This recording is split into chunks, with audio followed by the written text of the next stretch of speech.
Good morning around the indoor football world. We apologize for the late start. Our boy Sam is still sleeping, but we'll get it started anyway. Cody, what do you got going this morning? How are you? I'm doing all right. I just commented that we're all cooking big breakfasts, so maybe that's what Sam's doing. So, how are you doing, Krish? I'm doing good. What about you, TJ? Hey man, I'm here. I know that. No, but yeah, I'm looking forward to talking about stuff today, man. We got a lot of topics to go over, so it's gonna be a fun one. Most definitely. So to kind of get started, we thought we would bring on someone who's an expert for the Louisiana pro indoor football scene. He's been around for over 20 plus years. Covering from all leagues, from the Rougarou to the Voodoo to everything in between. So I want to introduce Brian Methuen. What's good, Brian? Good morning. How you doing, Krish? Morning. Thank you for having me. I'm doing good. Yeah, thanks for coming. So, I kind of wanted to get your thoughts. We'll start with the first team, the Bayou Bucks, that was just announced a couple of days ago. Kind of tell me about your thoughts about them and how you think it'll kind of affect the indoor football community.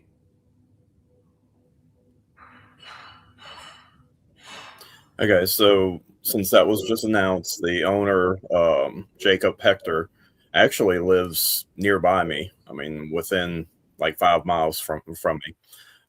They have financial backing. They've been vetted by one league, and they're actually in the process of a second league. So I can't say any more than that.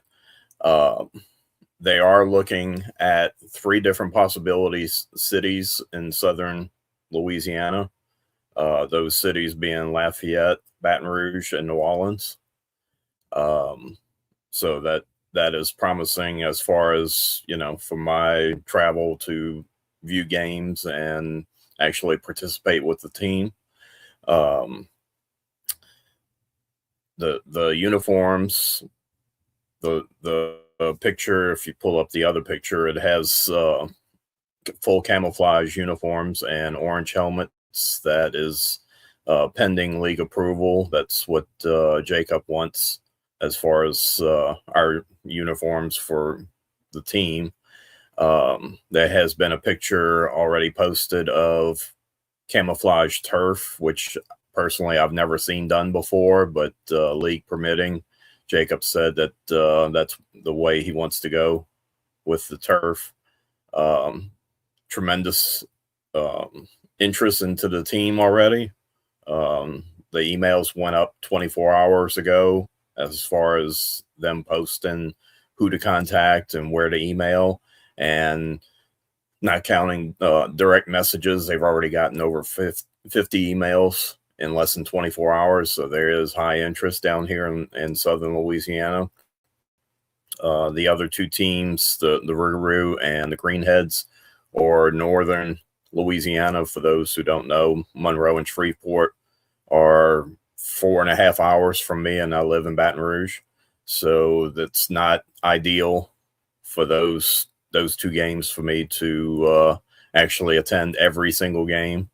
It is somewhat of a drive.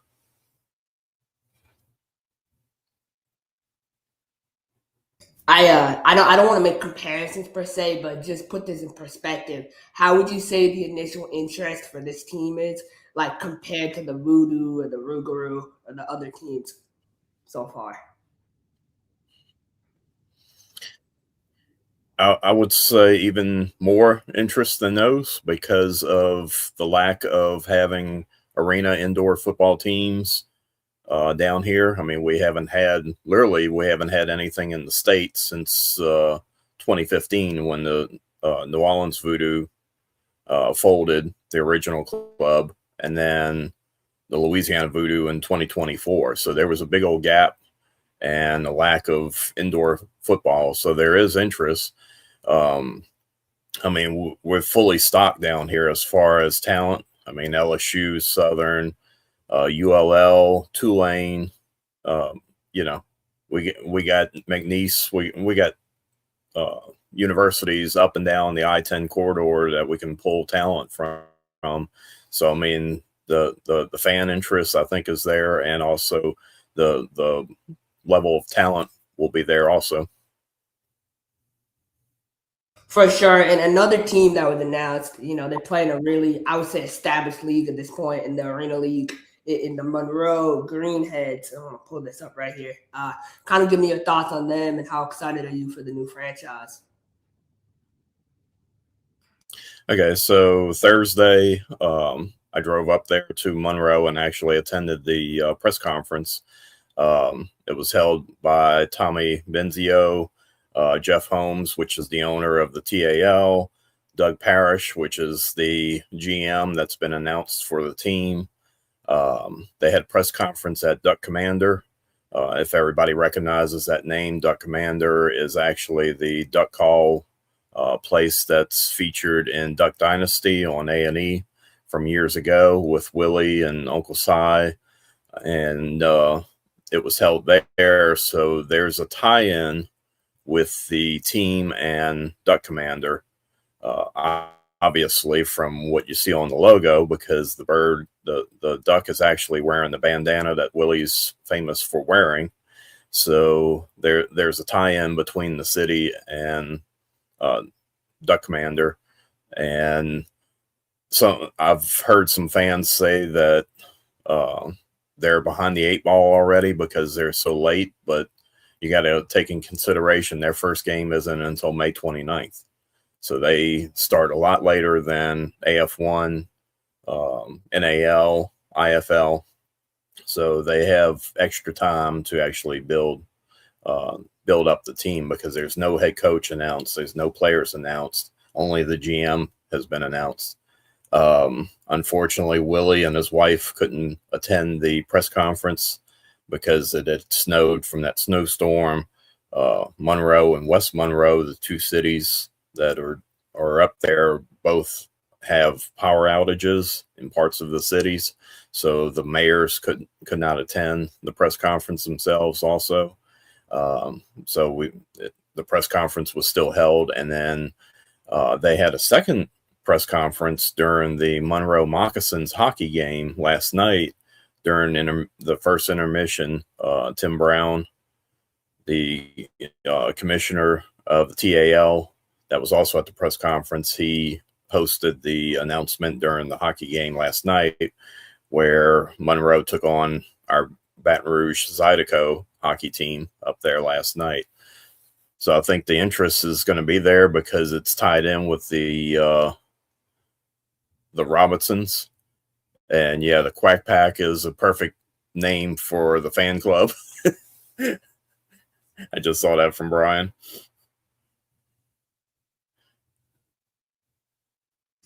Most definitely. And, you've kind of been around the landscape, Louisiana pro indoor football for over many decades now. So for you, who would you go after? Who are some names that kind of intrigue you for a possible head coach for the Monroe Greenheads? Locally, of course, there's only one really with experience that comes off the top of my head, James Shiver. That's the obvious one. Him being in Southern Louisiana, I don't see that as far as Monroe.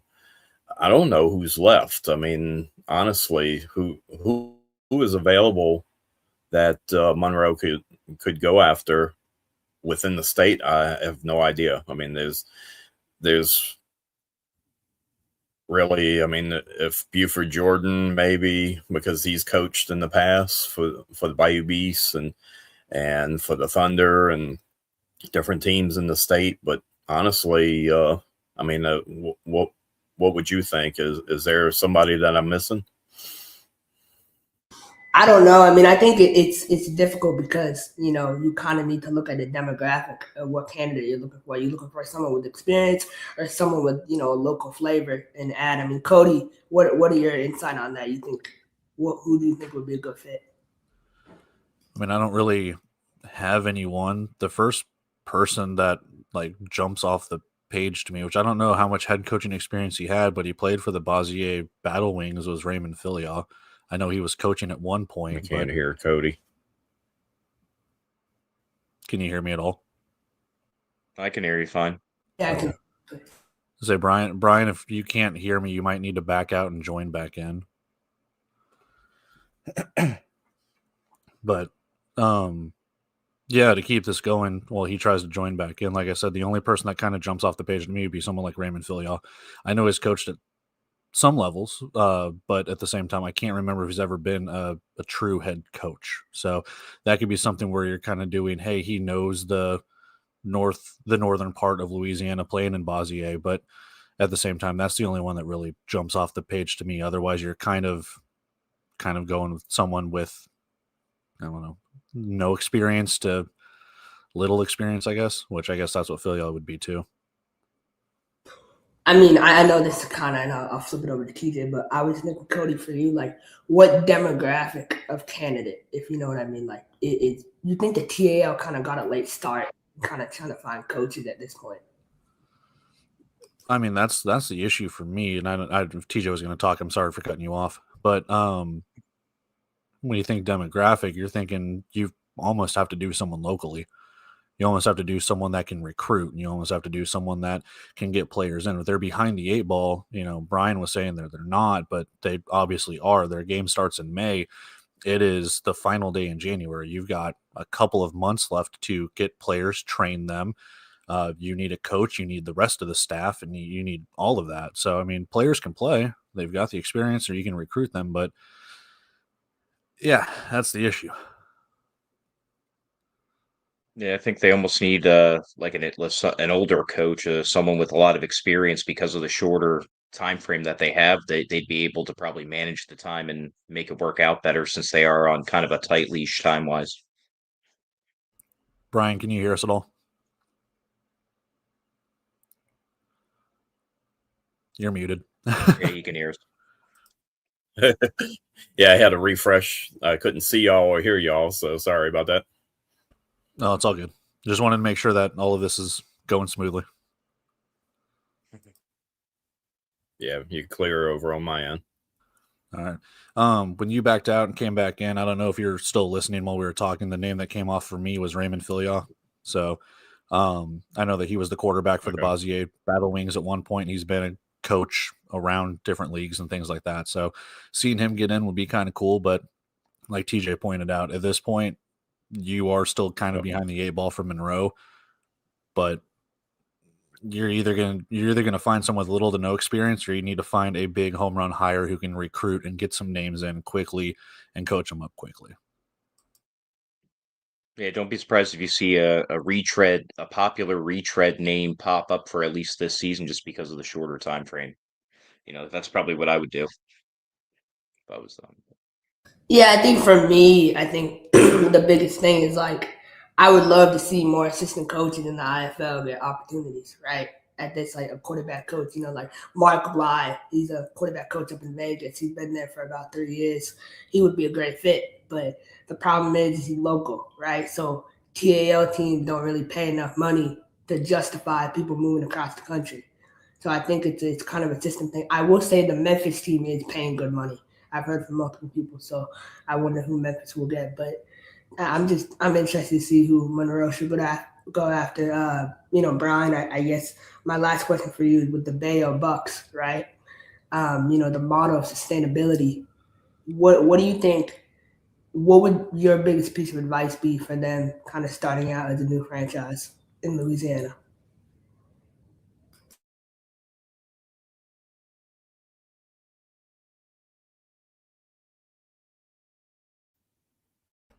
Brian, you're muted again.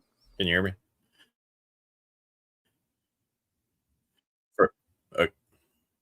Yeah.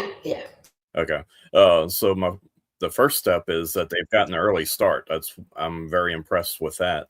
As far as if they build a staff that's actually experienced in indoor football, and actually hire an experienced coach, like we were saying for the Greenheads, I think that will go. I mean, I wouldn't even recommend getting somebody local. Get somebody with experience. If you want to win right out the gate, you get somebody with experience, even if they're from the East Coast, West Coast. It doesn't have to be local. I mean, yeah, the Greenheads are behind the eight ball, so get a local person, because it is only 4 home games. there and then build on that next year. Because that was one of my questions to Jeff Holmes was, are we going to have more than 4 home games in the future? Since they're adding all these teams, there's only 8 games for a season. 4 home games really isn't a lot. I mean, once you think about it. So even like the Rougarou have 5 home games, but then they added 2 more. They added a preseason and a non-league game to have more games, to have more fan experience.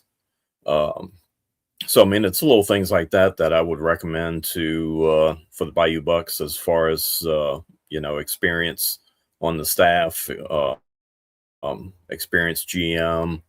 But they have already started the ball rolling, which is actually a positive note in my eyes.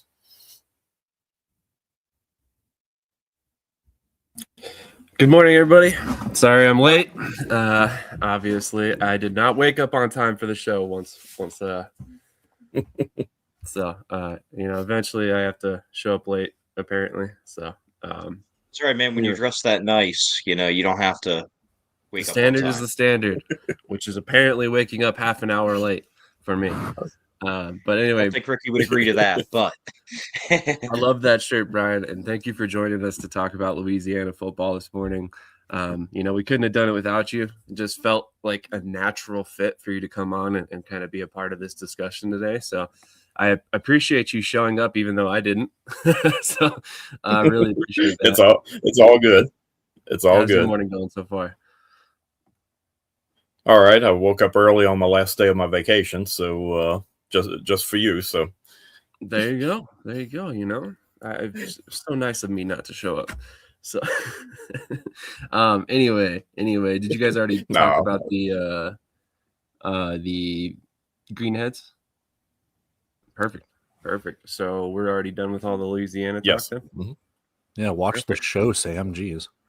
Sorry, fellas. I apologize. Hopefully. They had flyers with all this is what's also been posted on the website, advertising the sponsors already that they've had. The hockey team sponsors the team. They gave out shirts. They gave out, of course, this is going to be one of the popular sell items because Willie is involved with the team. Is going to be a duck call. So that's awesome. They gave everybody in attendance a duck call. So can you imagine thousands of people with duck calls after every touchdown scored, all blowing them at one time? Oh yeah, it's going to be loud. It's going to be loud, especially when the opposing team's on offense. Should be a lot of fun. Did we already go around the horn and talk about the logo? Did everybody give their opinion on the logo and the branding? Brian talked about it a little bit when it came to Duck Commander and their affiliation with it, with the bandana and things like that. Gotcha. Well, bandana.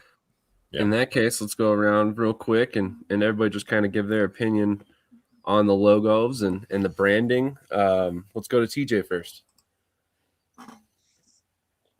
Well, I was a Duck Dynasty fan back in the day, so I love the logo. I love the affiliation. I think the bandana is cool.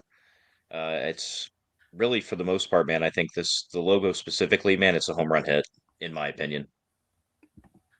That's fair. I really like it as well. Cody, what do you think, man? It's gorgeous. I mean, it's not necessarily an issue, but it's just kind of crazy how we're talking about 2 teams in Louisiana who develop the same color schemes. So I do like what Monroe has done with the green and the orange and obviously the second shade of green there. But excuse me, it's curious to me with all of the logos of how they're going to incorporate all of them, or if they're going to pick a couple of them to be mainly their, primary, secondary, and possibly tertiary logos, because, well, you've got some of these might get lost in the sauce. So yeah, when I was kind of looking at this, it definitely struck me as more of a merchandise thing. Like obviously now you can have 6 different versions of every piece of merchandise you have, because of all the different logos. So it should be interesting to see how they use the logos for sure. But Krish, what are your thoughts on the logo? Yeah, I mean, for me, the TAL, Jeff Holmes, Tommy Benizio, Tim Brown, they can they continue to kind of nail the PR and branding aspect uh, time and time again. And I think this is another example connecting with the local community. And you can see how much this means. And I really enjoy the logo. I think it's going to be great, honestly. So Awesome.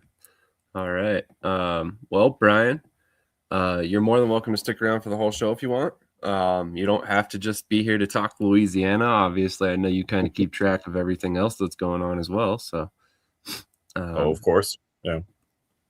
Yeah, you're more than welcome to stick Yeah, around. if you're willing to have me, I'll stick around. Of course we are. Of course we are. So let's get to a couple comments real quick. I do like the greenhead logos. Move over cowbells. Duck calls are so 2026. Yep. Cowbells. What cowbells? What? Fooster Sports Design knocking out of the park. I agree. They definitely have a recognizable style that they've developed for the TAL lately, and I think it's awesome. But let's go ahead and take a quick commercial break. We'll transition over to a couple different other topics. I think we'll go ahead and get into the NAL and their big news, and then we'll kind of work that up to the 9 o'clock hour when we welcome on Nyqwan Murray, hometown hero for the Orlando Pirates. Really excited to talk to him about his opportunity to play right there in his hometown. I'm sure he's very excited about that. But without further ado, we'll hit that commercial break and we'll be right back.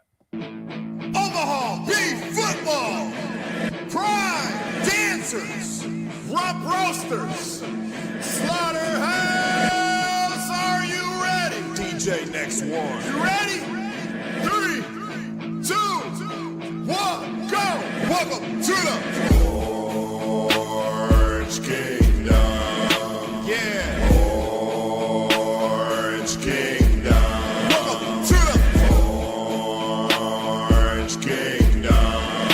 Yeah. Orange Kingdom. Welcome to the slaughterhouse where we run it. Yeah, we really want it. Beef Nation got them shaking. Got a ring and we flown it. Prime dancers be on it. I bet the competition's no opposition. We come to take and we done it. Ricky is the chief. Saying, let's go beef. Welcome to the Orange Kingdom. Yeah. Orange Kingdom. Welcome to the Orange Kingdom. Yeah. Orange Kingdom. Welcome to the slaughterhouse. Orange and black. About to win this. Defense stays on attack. You on a hit list. Spiking, blocking, and dumping, jumping out the gymnasium. You want to see the best meet us at the Beef Stadium. Yeah. Orange Kingdom. Welcome to the Orange Kingdom. Let's go Beef. Orange Kingdom. Slaughterhouse. Orange Kingdom. Prime dancers.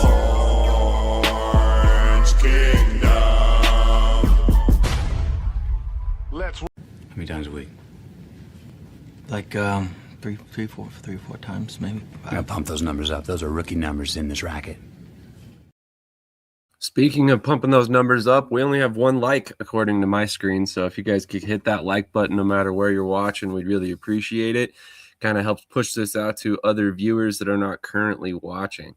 So we're going to go ahead and jump over to the NAL topics for today, which of course starts and ends primarily with this announcement that we wanted to discuss. And that is, of course, the NAL network. So yesterday, as we all know, the NAL announced they are launching their own network where their games will be broadcast for the 2026 season. And we have this beautiful logo that has come out of this. I actually think this is really well done. But there's also a couple caveats. Obviously, the big thing, the big question that everybody's asking, is there a paywall? How much do I have to pay to watch NAL games now? What do I get in return for this pay or this payment, this cost?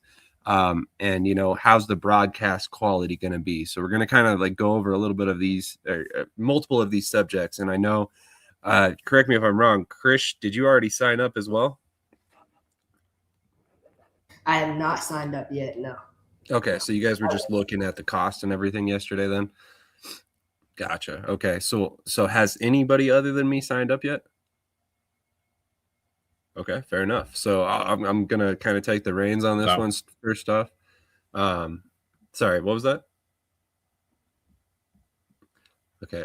So yeah, anyway, I signed up last night. I figured no reason to wait. I knew I was going to sign up one way or another, so I might as well go ahead and get it out of the way now.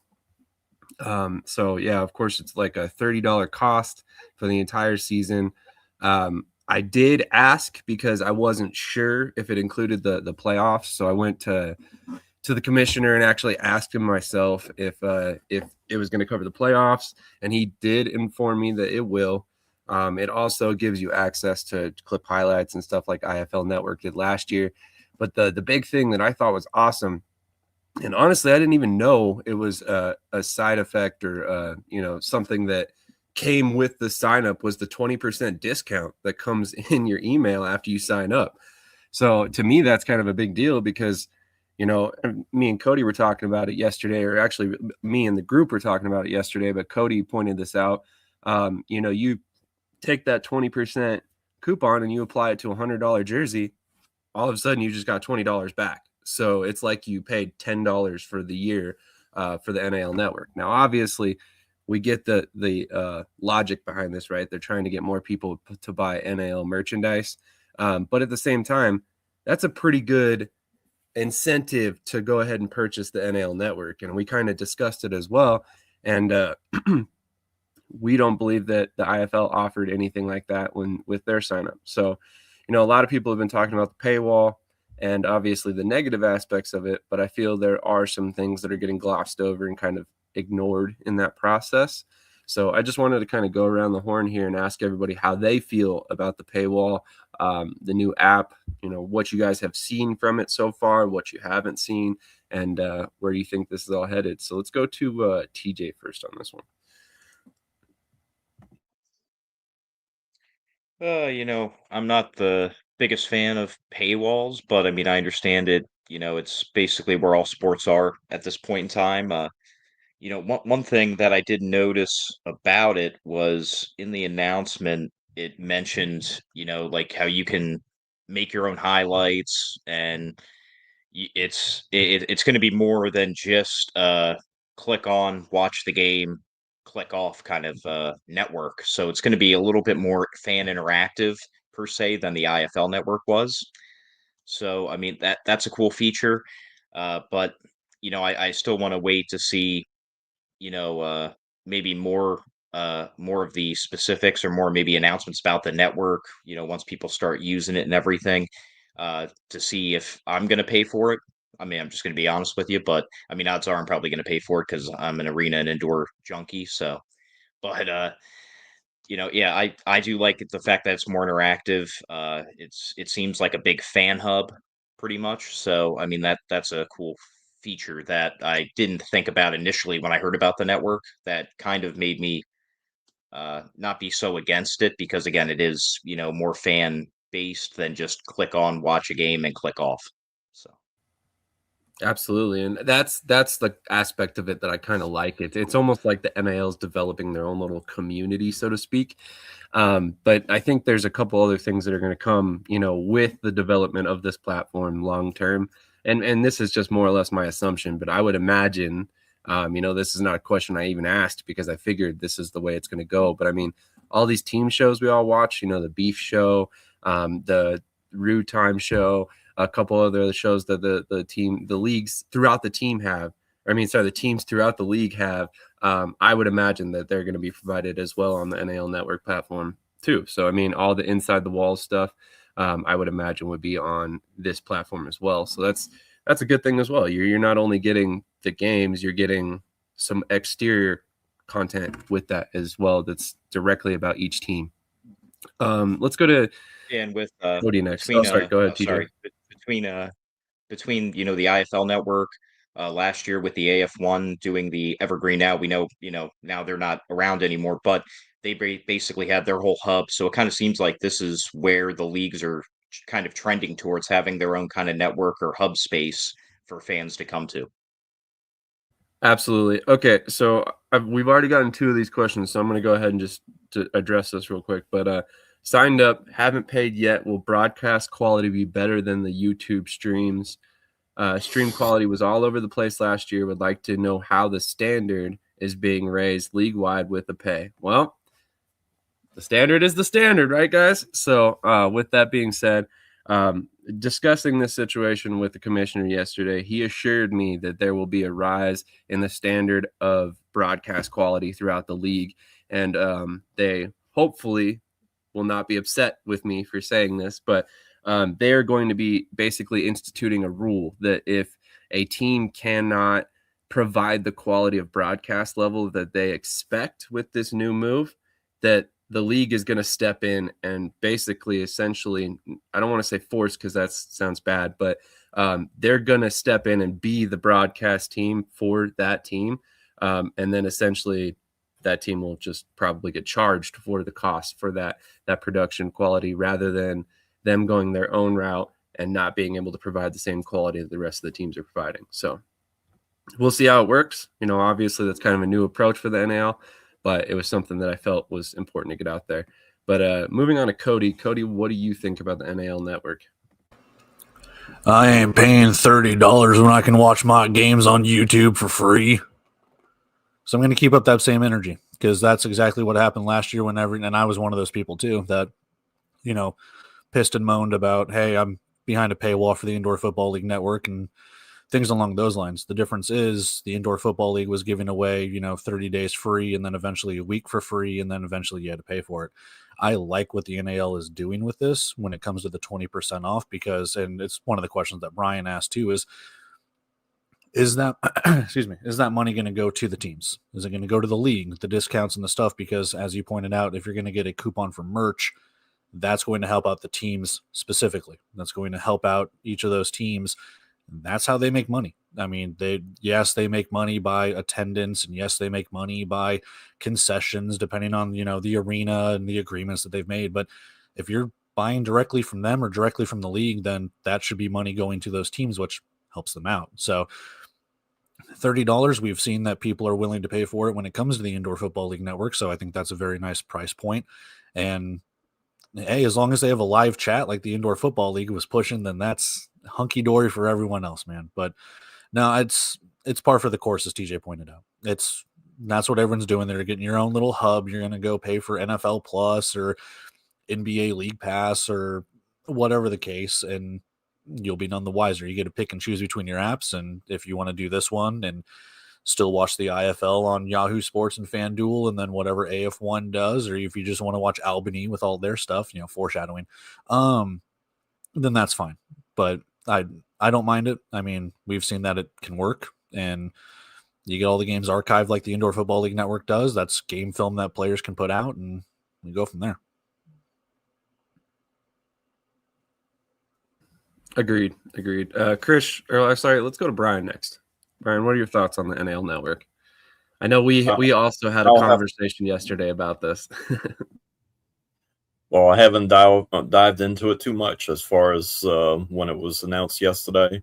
I'd have to second TJ's opinion as far as not a fan of it, but I understand it. And of course, I'll pay the $30 and watch all the games.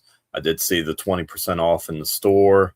My worry is the quality, as far as what we've already mentioned. Every team is responsible for their broadcasts, and then what happens if it's under the standard, and what do we see next year? Do we see a NAL network where it's a national broadcast company doing all the games? Is it going to morph into that in the future, where it'll be a Vice TV type of production? Will the rates go up and so on? I mean, we're still talking about a niche, sport, and asking people to pay $30, in my opinion, is not bad at all. But I mean, that's the wave of the future, I guess, is everything's going to be pay-per-view now. Yeah, I think unfortunately that's the most direct route to monetizing your content, unfortunately. So whether good or bad, no matter how you look at it, I think this is something that we're going through on a wide scale, not just with sports. We're seeing this with individual broadcast companies, that each have their own streaming platform. So I think this is just the future, really. So where you can pick and choose what content you want rather than buying a cable package and having to get everything and just sorting it out or, adding on for specific channels. But Krish, what are your thoughts on NIL Network? Honestly, I'm going to be really honest. I was a little disappointed when I first heard the news, right? I really enjoy NIL football. I mean, there were times last year, I'll be honest, I watched every IFL game, but there was times where because the IFL didn't have a TV app, the NIL was on the TV, right? And so the biggest thing is they need to have a TV app ready to go for week 1. Like, that's my biggest thing, right? If they do that, then okay, it's worth the cost to me because, watching a game on your phone or computer or iPad is uncomfortable, right? You want the full experience and the viewing experience. I think the biggest thing is every team should be required to post content, right? I don't want to see, like Southwest Kansas, they can't really update their Facebook page on time. Or, you look at other teams, right? They don't post any video content, any interviews, anything, right? Omaha does a consistent coach show every week. Louisiana does it, or Louisiana, taking a break, but they still do it, right? I need to see consistent content across the board from every team, and that should be a requirement, in my opinion. And if they can do that, then 100% it's worth it, 100%. That's a fair point as well. That's a fair point. I mean, if we're going to do this, let's have some sort of consistency throughout the league, and then provide a situation where you can get all the league content on one platform. But I'd be curious to see what the long game is with this. Is this a similar situation to the IFL Network where, it came out? And I think to me, that was kind of like a proof of concept thing for the IFL. And then eventually the next year they got the broadcast deals with Yahoo and FanDuel. Is that something that we see with the NL? Is this just the first step in mini to getting back onto, or getting arena football back onto national broadcasts at a very wide level? So, it's going to be interesting to watch indoor and arena football over the next 5-10 years, because I think we're really, really in the middle of a boom. Just based on what I know behind the scenes, we can all look across the country right now in all these different leagues and look at all the different expansion. And we're only kind of scratching the surface. Over the next couple of years, there's going to be many more teams coming out of the woodwork.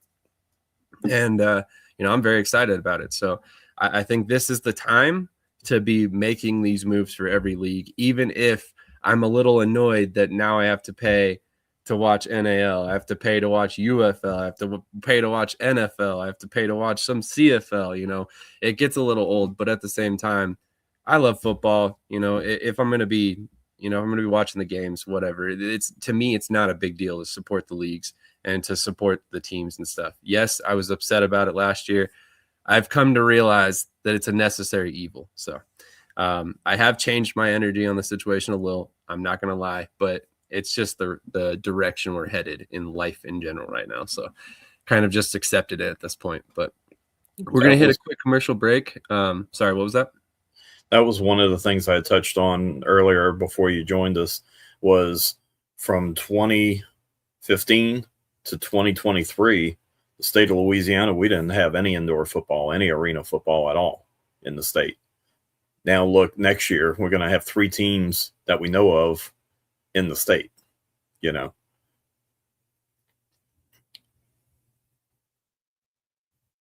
Sorry about that. Exactly. And I was in the same exact boat in Colorado, from 2017 all the way up till current day, when the Spartans launched in 2024, we didn't have a team. So for 7 years, there was no indoor football.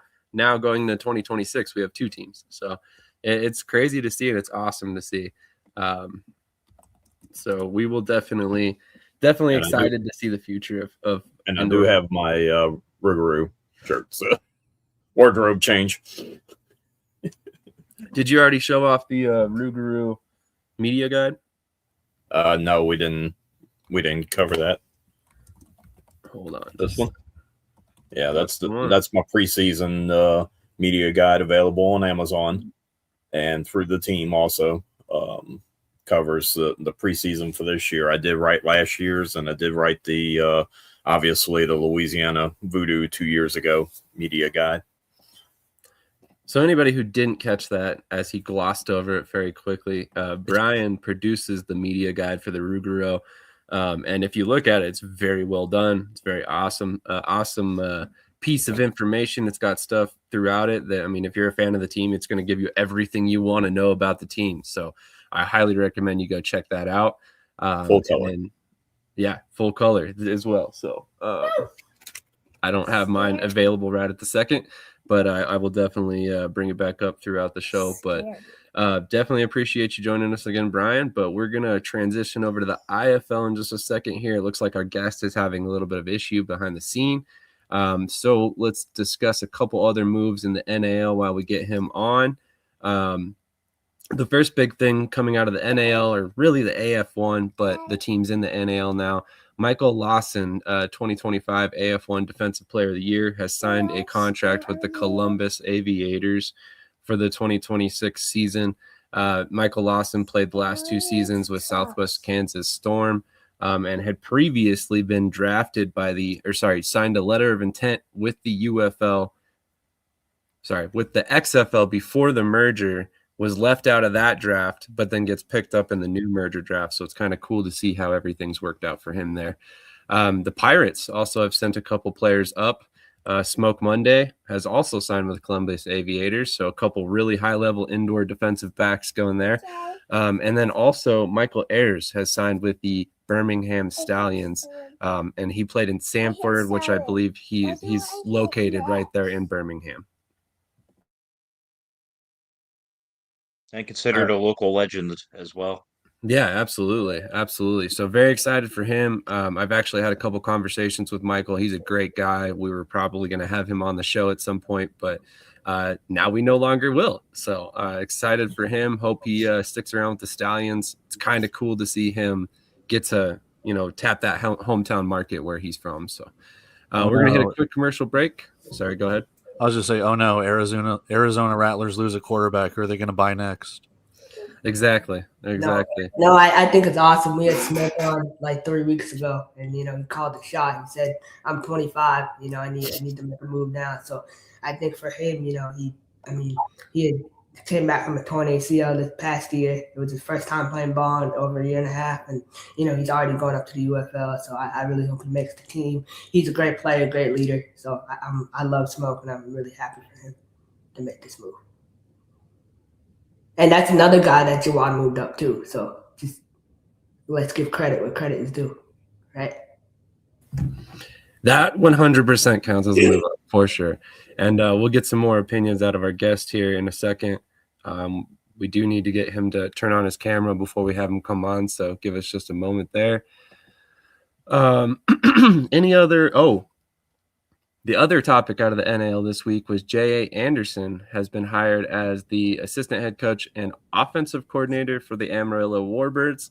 This is a significant move. Krish, tell us why it's a significant move. Yeah, just, I say things, and, I'm, like I said, I'm one of the most knowledgeable people in the country when it comes to sport, and I called it again. What did I say 4 weeks ago? Right, they should go out and hire him. And I know at that time, it looked like a backdoor move, right? Why would you bring someone in? Blakely previously worked for him. You're bringing him in to be the head coach. Why would you do it? Well, Jermaine Blakely's suspended, right? So he cannot contribute to the team for at least half the season. So you want to bring in someone who's a veteran, who's a leader, right? For me, and this is no disrespect to Jermaine Blakely, this is a huge upgrade. Huge upgrade. I think J.A. Anderson is a really good ball coach. He's a really, really good ball coach. He last year in Corpus with all the shit going on with them. But one of the biggest things for me, I would say, honestly, is the fact that he called offense and defense last year, both. So he has experience calling both sides of the football. So he necessarily doesn't need to go out and get a defense coordinator because he has experience.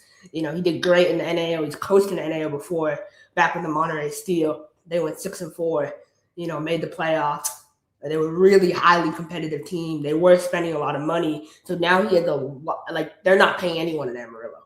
So it's a lower payroll, right? And a lot of his guys who you want to bring in are higher payroll guys. But if I'm him, what I'm doing, the first phone call I'm making is to Fred Payton in Albany. Fred Payton's from Texas.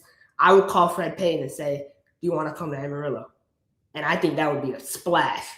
He could make a huge splash. So there's so much opportunity there for Amarillo now. And I think this gives them a chance to make the playoffs. And it puts them over Louisiana, for sure.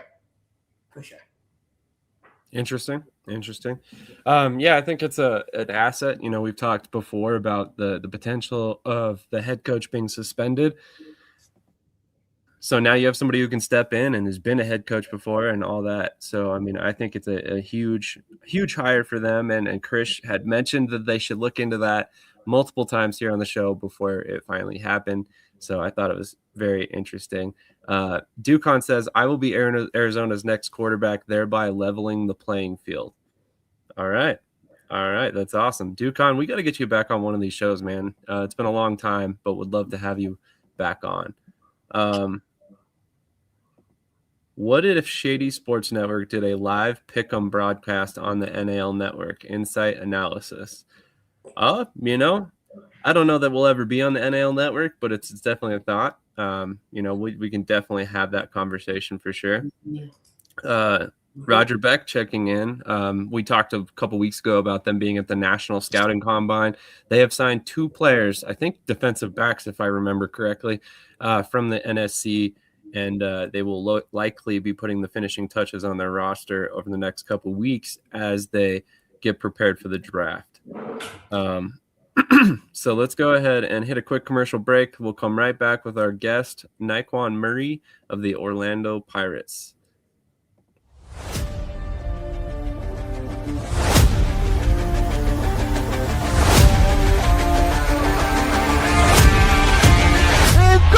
Into the end zone, touchdown! Russell has to step up in the pocket, has to move in front of him, gives 3-step drop, here comes the pressure, passes complete to Flowers, back to pass, pressure coming, has somebody in the end zone, touchdown! Russell, pressure's coming, Russell able to escape, still on his feet, and will be brought down at the looking, has plenty of time, has Flores at the 15, he's at the 10, and Russell has it on the outside, like I said, he ain't taking a slide, Russell steps up, let's go, Robinson makes the circus catch.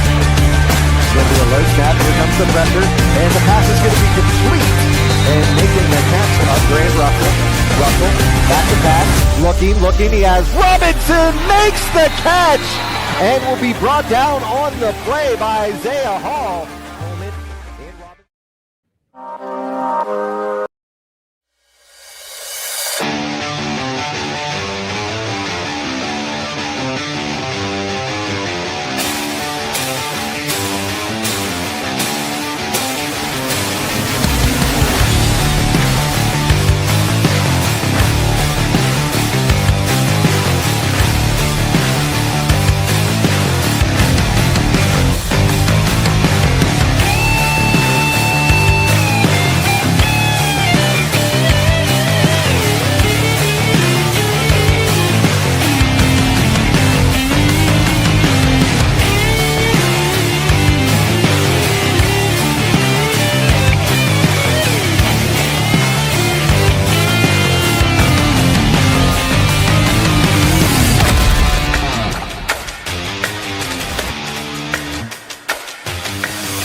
How many times a week? Like three, four times maybe. I gotta pump those numbers up. Those are rookie numbers in this racket.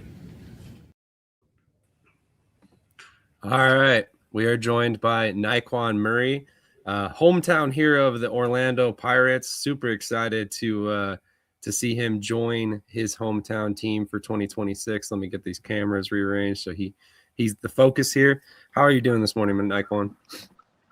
Okay, yeah, no better.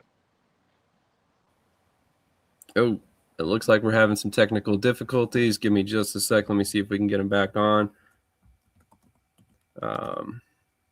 And we will see what we can do there. Nyqwan, if you can hear me, go ahead and pop back out and then pop back in and see if that helps.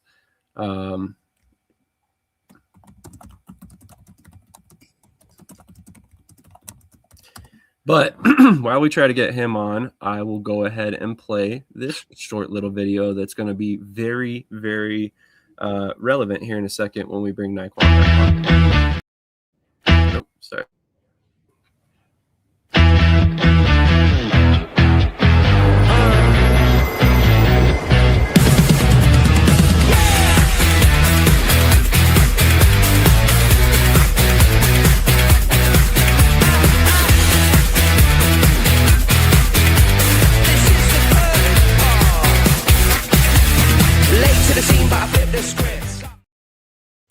All right, let's see if we can't get Nyqwan back in here in a second. No, looks like he's frozen. Hold on just a sec.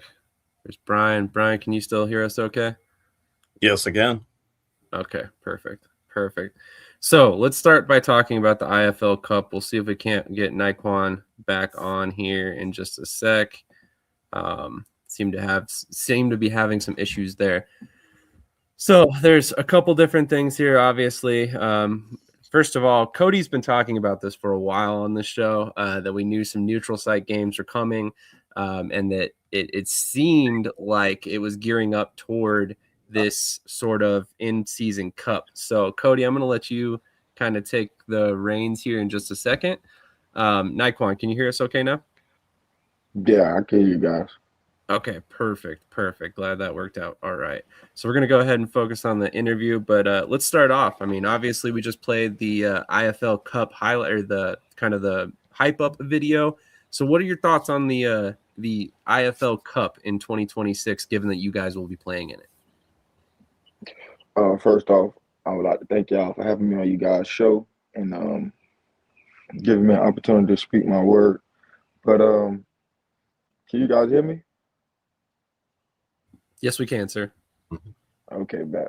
But I think it's a good addition to the league. Just bring some more eyes to the league, make it more interesting, and being able to play in the mall in front of everybody. I think that'll be cool. It's 4 teams, right? Us, Vegas, New Mexico, and Arizona. I think those are good, solid 4 teams. The new team in the league, 3 other teams that stepped in the league and have a name going for themselves. And I think it'll be very interesting. Pirates on top, though. Of course. So I got to step away in just a sec. Krish, I'm going to need you to take the reins. But I wanted to ask you this question, Nyqwan. Obviously, you're originally from Orlando. You played your football at Florida State. So what's it like for you to return? Uh-oh. I think we may have lost him again. Let me see if we can't get him back. That's unfortunate. So let's go ahead and talk about this IFL Cup a little bit. What are your thoughts on the IFL Cup, Cody? We're going to waste the entire show if you do that. I like the idea, the theory behind it. I do not think it's good. I don't. The reason why is you're taking home dates away from teams. I've asked this on Arena Fan. I've asked this in the group chat. I've asked this in multiple places. Who does this benefit? You have the exposure. Do not get me wrong, but the games will be broadcast on FanDuel, so which means Yahoo's not getting any of this. So you can watch these for free on FanDuel, and that's perfectly fine. But my issue with this is it's just fans at the mall. Anyone kind of like, you're not going to have 3 teams from the West Coast or Western area and then a team from Orlando traveling north. You're only going to get maybe one weekend to go watch your team. You're not going from New Mexico or Phoenix or something, unless you have deep pockets, to fly out to New Jersey 2 games in a row.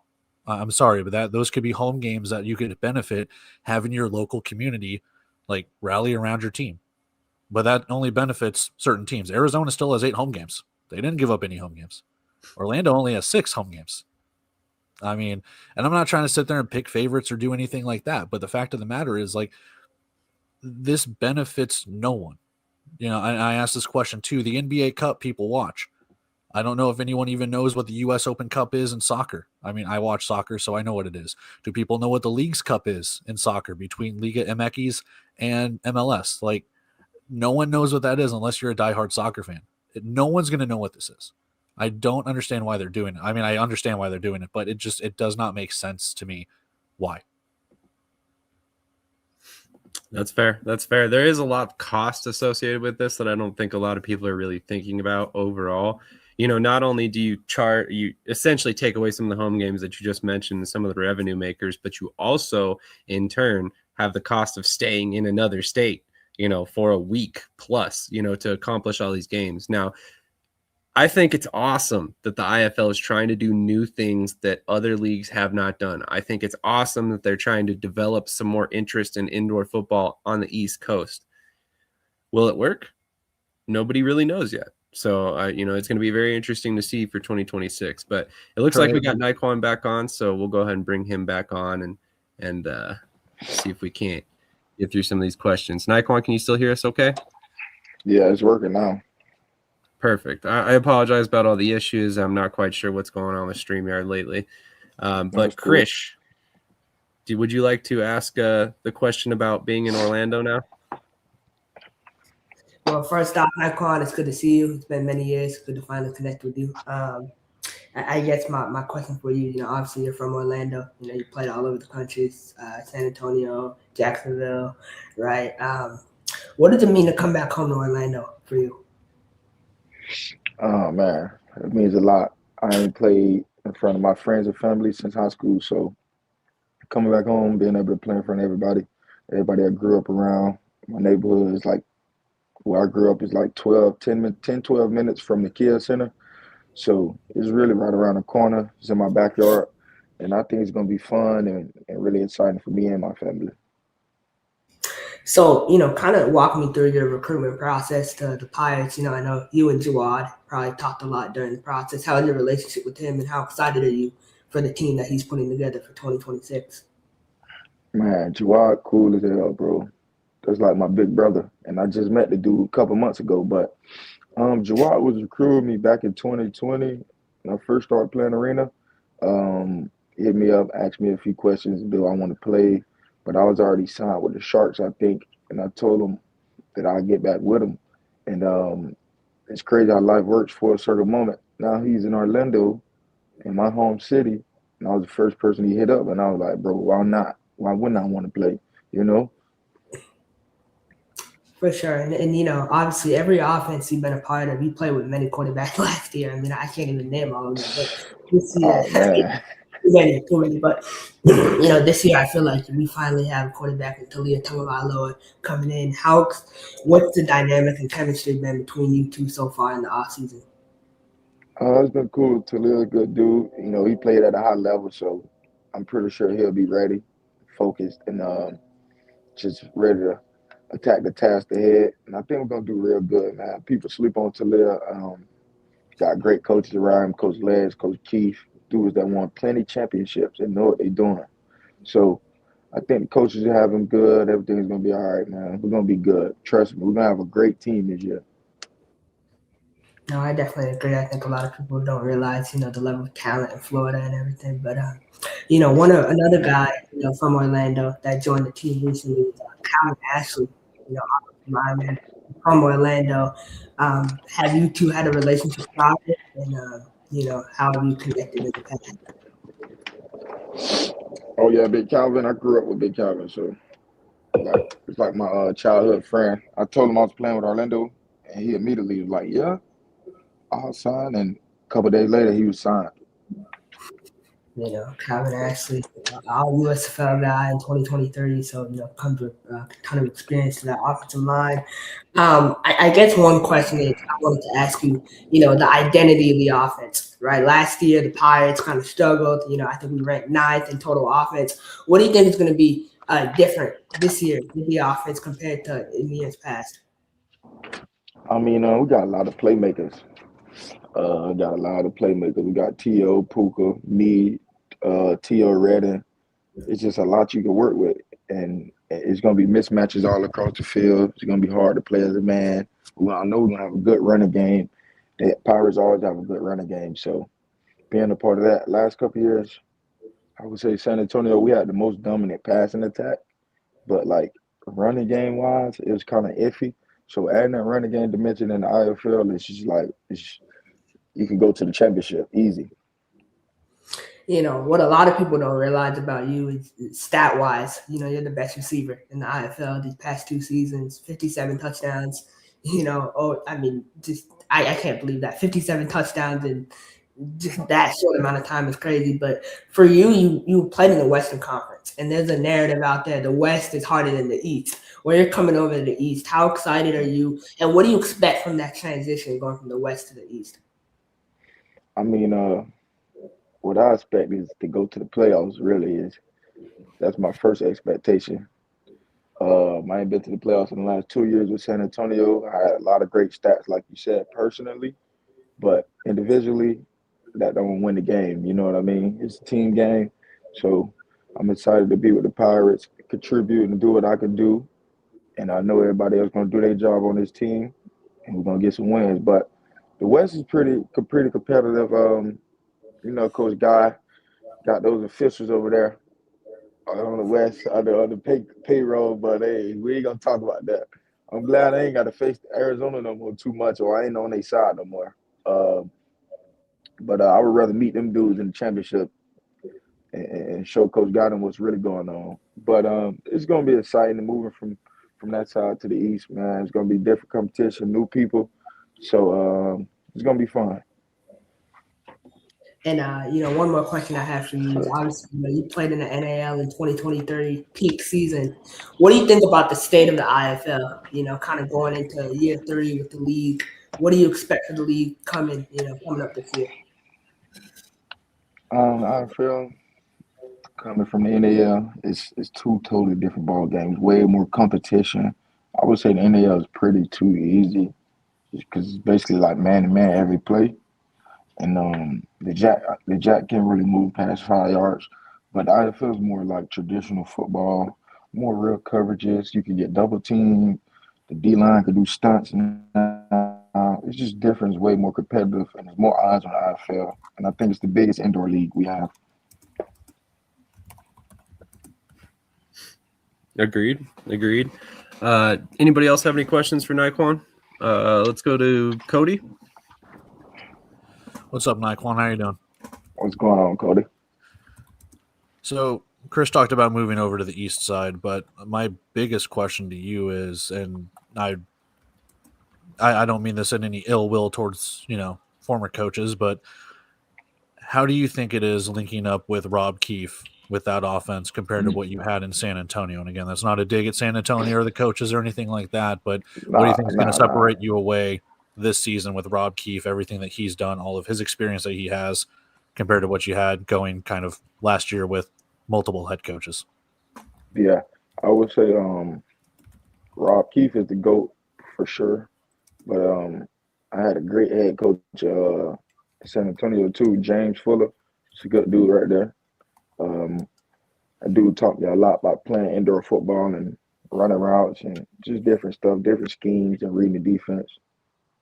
But I think Coach Keefe would be great. That dude called me the other day and he was reciting. He was like, he had me ready to get on the field right then. That dude just knows so much about ball, and he's gonna have everybody in the right position. So really don't have to stress and worry about that. He's gonna get us the ball when it's time needed to be. But then we're gonna do big things with Coach Keefe, man. That dude, he's like one of the guys. He got so much energy and enthusiasm. You would like, why wouldn't you want to play for this dude? You know.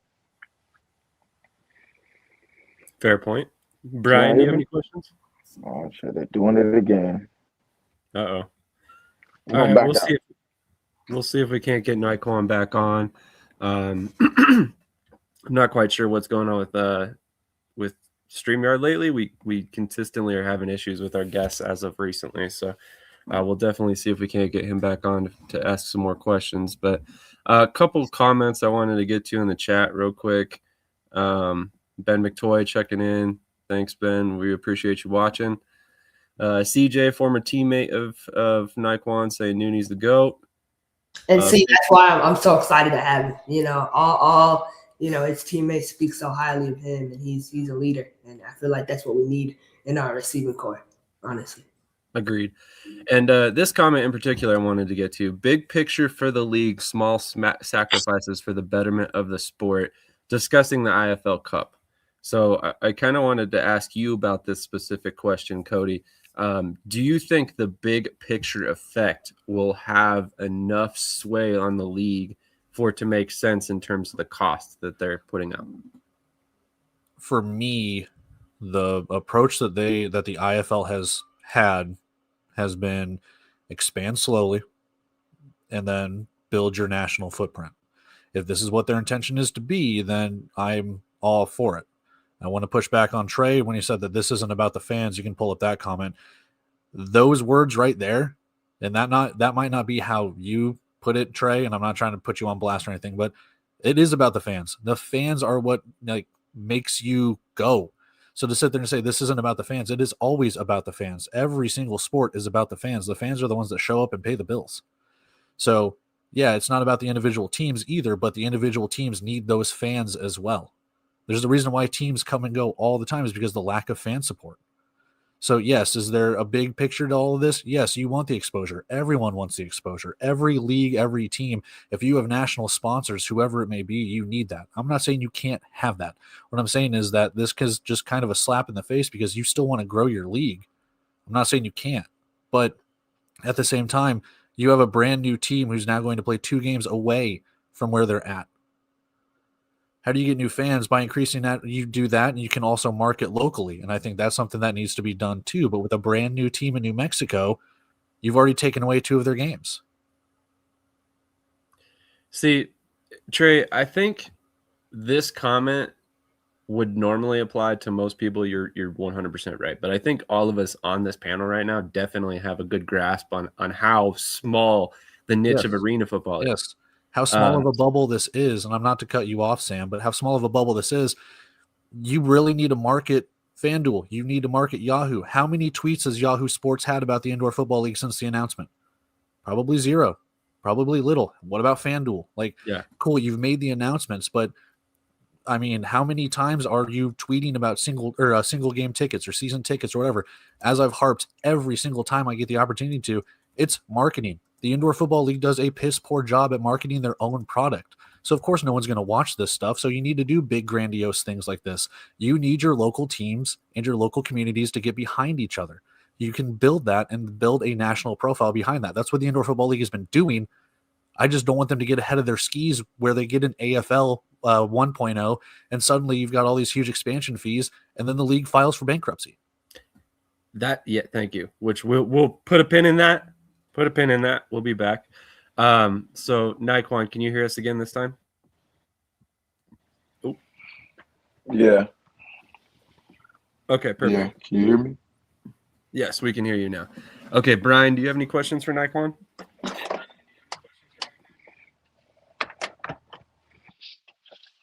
No, I just wanted to wish him good luck on the upcoming season. Agreed. Appreciate you, Krish, Brian. any more questions for Nyqwan? Yeah, I guess Nyqwan, my one last question for you is obviously you had. I know Chris got a question. Always. You achieved such a high level of success in the sport. You won a championship. For you, like, what motivates you to continue playing indoor football at a high level?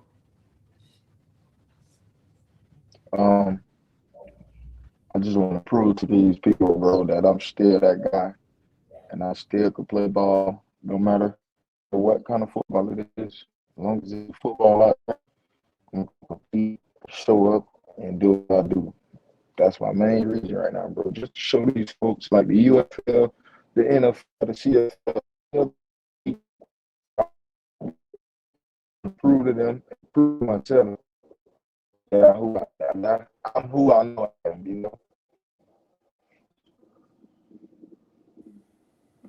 Awesome. Yeah. CJ Kane says, Noonie, I need 20 of them things minimum. So TJ, do you have any questions for Nyqwan? CJ. Yeah, That's my man. Thanks guy. for joining us this morning. You know, coming back to Orlando, obviously they have a rich history. Florida as a whole really has always been a hotbed for arena and indoor football, but especially Orlando. How many fans? How hard is that arena going to be rocking? Do you think with the return of football to Orlando? Oh man, it's gonna go down, bro. Everywhere I go in Orlando, somebody asking me about their Pirates and when is the season start? Oh, you gonna have tickets for me? Or I'm gonna be at the game. I'm gonna have your jersey on. It's just every day I step outside in Orlando, more than 2 or 3 people are coming to me and asking me about those games. So I told Joao, hey, I'm gonna need about 30 tickets, 30 tickets on games for free though. Like I got too many family members. But I Hey, think that's it's the gonna be bright fun side in of Orlando. signing a hometown hero like yourself. That these teams can benefit from your fan base coming to the games, Yeah. and getting it loud and making the noise when they need you to and all that stuff. So I wanted to pull up a comment real quick here. Not that one, sorry. This one from Mike Davis. If there's one coach in the league that comments mean a lot coming from them, he says that boy can go, got him into the CFL, and you got caught up with the COVID year. And Bro, it that kind was of ruined everything. insane, bro. Appreciate you, Mike. But hey, that was insane, man. But absolutely. It was in the middle of of the COVID when it first started, so it was pretty tough, man. I had to quarantine for 3 weeks. I missed half of the camp, so it was just tough, bro. I knew I wasn't gonna make the team. Not missing half of the camp. Yeah, it's pretty impossible to make an impact, or not an impact, but an impression at that point when you're, you can't see the whole the field And for the whole time. the whole thing is, I never had COVID. It was a dude I flew on the plane with from Florida. It was like 5, 6 of us from Florida. All of us had to quarantine for 3 weeks because we was around that dude in like 72 hours. Dang, that's It was crazy, man. Crazy situation.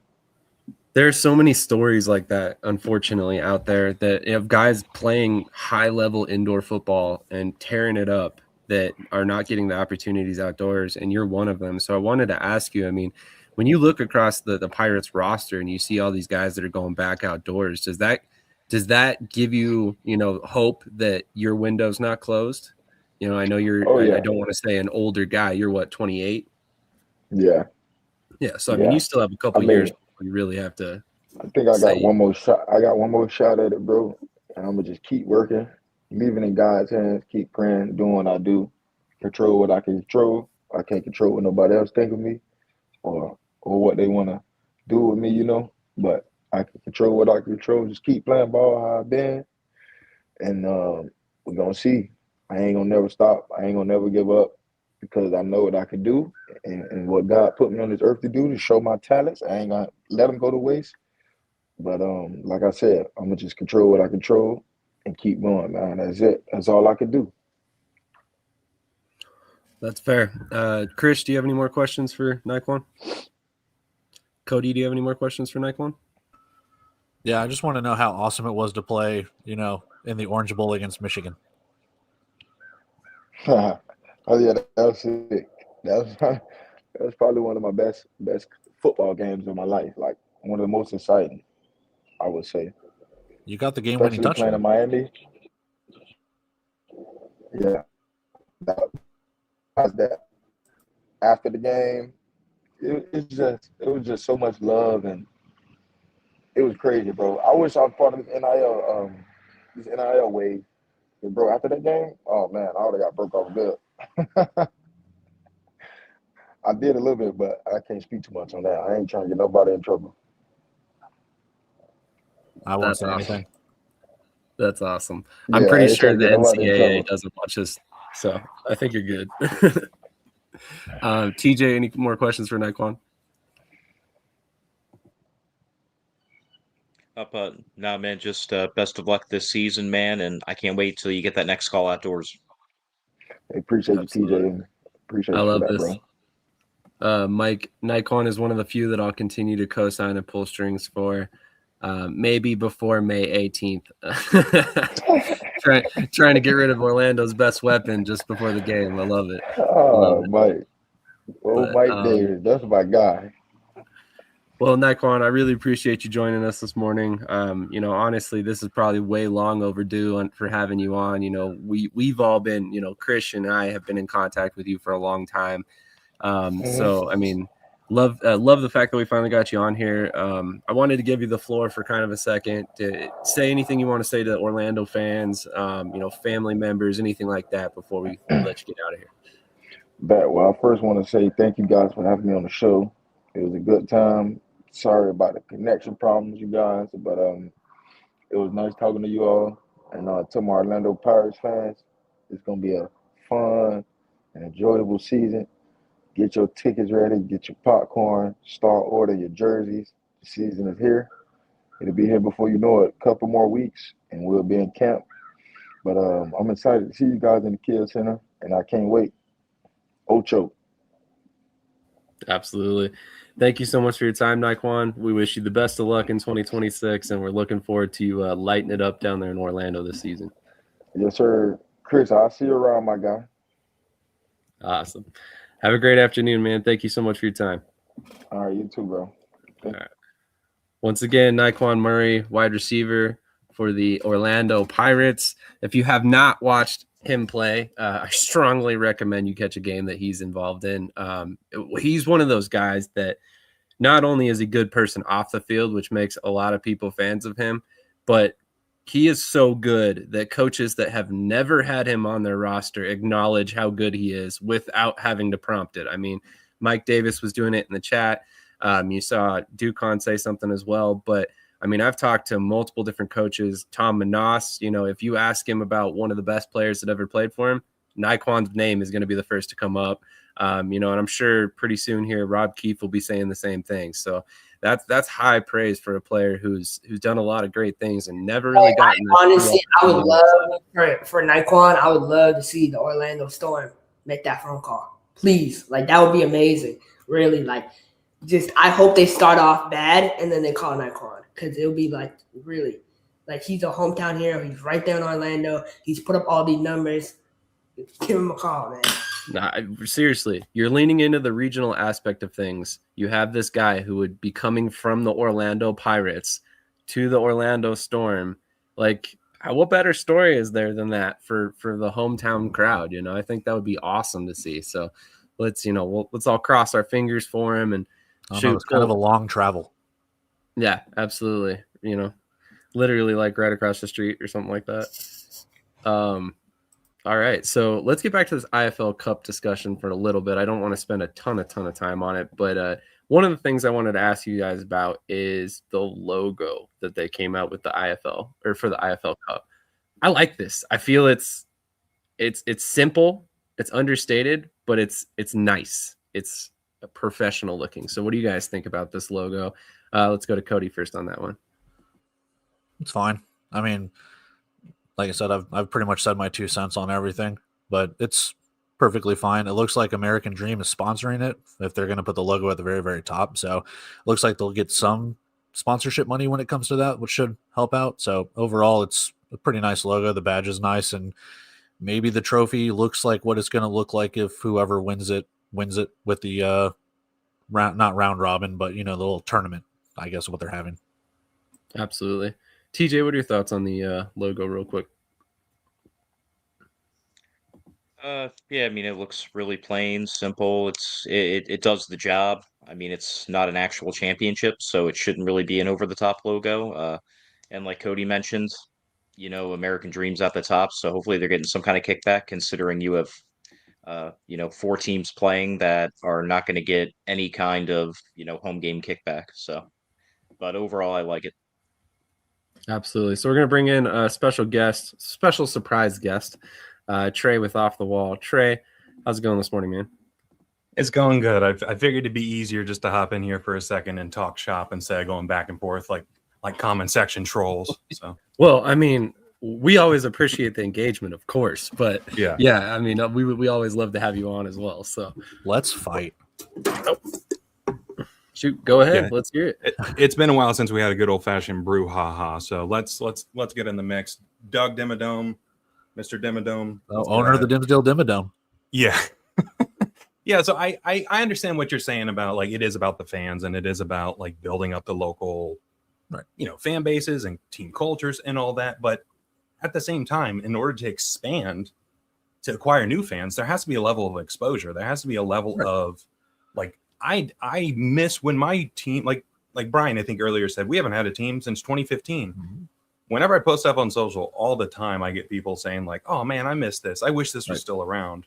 Oh man, we haven't seen this in 10 years. It's like it's still around. People just don't know it exists. So I think as novelty as the mall is, it is novelty. Let's call it what it is.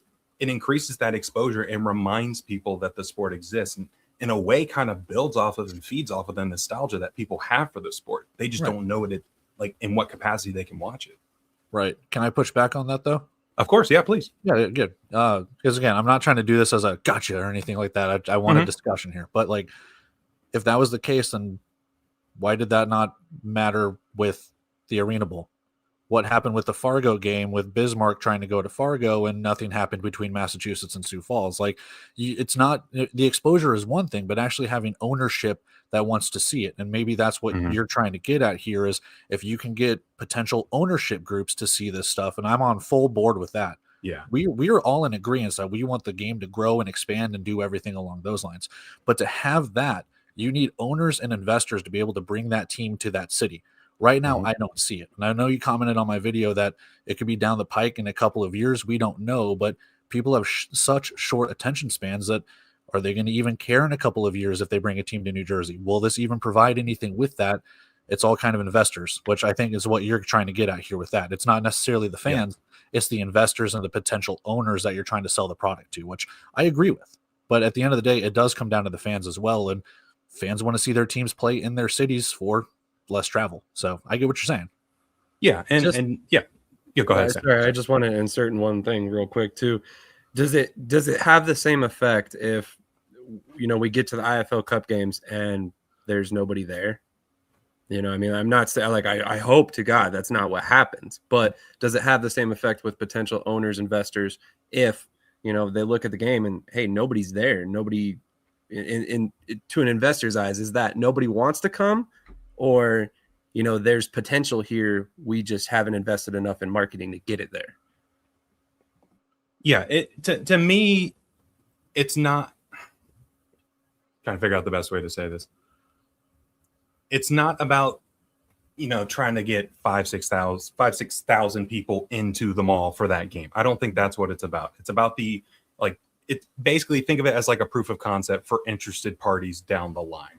Right. So it's not something where if they don't sell 1,000 tickets, this is a failure. There could be a limited amount of people there, but it still be a success in terms of exposure to potential brands that are coming on board, exposure of the sport, and to kind of build off of what you mentioned about why didn't this work with Fargo, because it was going from one arena to another. It didn't have that ability to, I'm scrolling through socials. Wait, are they playing in a mall? Scroll back up. What is going on? Like it has that freezing ability to kind of stop someone in their tracks and be like, did I just see what I thought I saw? Right. So it kind of has that. So I get what you're saying with that, but the AFL 3.0, they didn't have a plan. And it worked out pretty well for them exposure wise. So if the IFL has something, anything in place to build off of it, it has the potential to be so much better than what that was. Let me put it this way, and I think we can both kind of agree to it this way. I don't know if you guys watch hockey or the NHL, but it's kind of in the same vein. Everyone wants a team in Quebec. Everyone wants the Quebec Nordiques back in the NHL or the Hartford Whalers or anything like that. But the reason they will never expand there or get a team back in Quebec or anything like that is because they still sell the merch. So if you can go put a team in Salt Lake City like the Utah Mammoth, that's an untapped fan base because people are still buying Nordique stuff. So it's kind of in the same vein. That's the reason why they put teams in Vegas. They put teams in Seattle in the NHL is because if you're going to put a team in Hartford or a team in Quebec, they're still selling the merch. There's still that nostalgia factor there while we're tapping into new fan bases. So it's kind of along that same vein of like, okay, well, why are we going to do what we're doing is because, like Trey mentioned, you're tapping into new fan bases.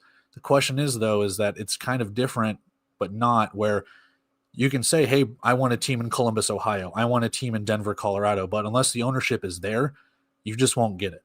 So that's my biggest thing is And like Mike Davis said, there's a plan here, which if there's a plan, I'll sit back and watch. But I'm more focused on, hey, can we get good ownership with the fans being able to come out? So that's where I stand with it. Like I said, I'm not trying to poo-poo it. I just don't like the idea when you take home games away from teams that one just relocated and one's a brand new team. Like, you got to build those fan bases too. You have a good absolutely. point. I agree with you there. Do you think maybe that they chose those teams specifically because of their relative uncertainty in the market? Like, I don't want to say uncertainty, but like in terms of the potential support they get, right? Do you take those games away from teams that are new to their markets rather than teams that are established that you know are going to have great support? You know, like perhaps like Tulsa, you know, is there any chance in hell you're going to take a home game away from Tulsa in this scenario? You know, so I think that might have played in the opposite direction of what you're saying, Cody, but right. Who knows? I mean, I'm not in that room, but a couple questions or comments I wanted to get to and kind of throw them up to the group and see what you guys have to say about these. Ben says, a mall game alone can't be a bust for real, I don't think. People go to the mall with zero intentions, then find them once they're at the mall. I know if I saw a football game at a mall, I'd be going to stop and watch. I'm the same way. However, if I remember correctly, the question was posed to somebody that went to the Arena Bowl in 2024 and actually experienced how they kind of cordoned it off. And it's separate, correct, Trey? Yeah, and I don't think it's about the foot traffic at the mall. Like, I think everyone's really focusing on that, and that's like an added extra. Like, if you happen to be going shopping and doing your thing, like, and you happen to stumble across it, cool, that's an added bonus. But that's not the intent of playing it in the mall. So here's a question or a comment from the Omaha Beef. Something tells me they were logged into the wrong account.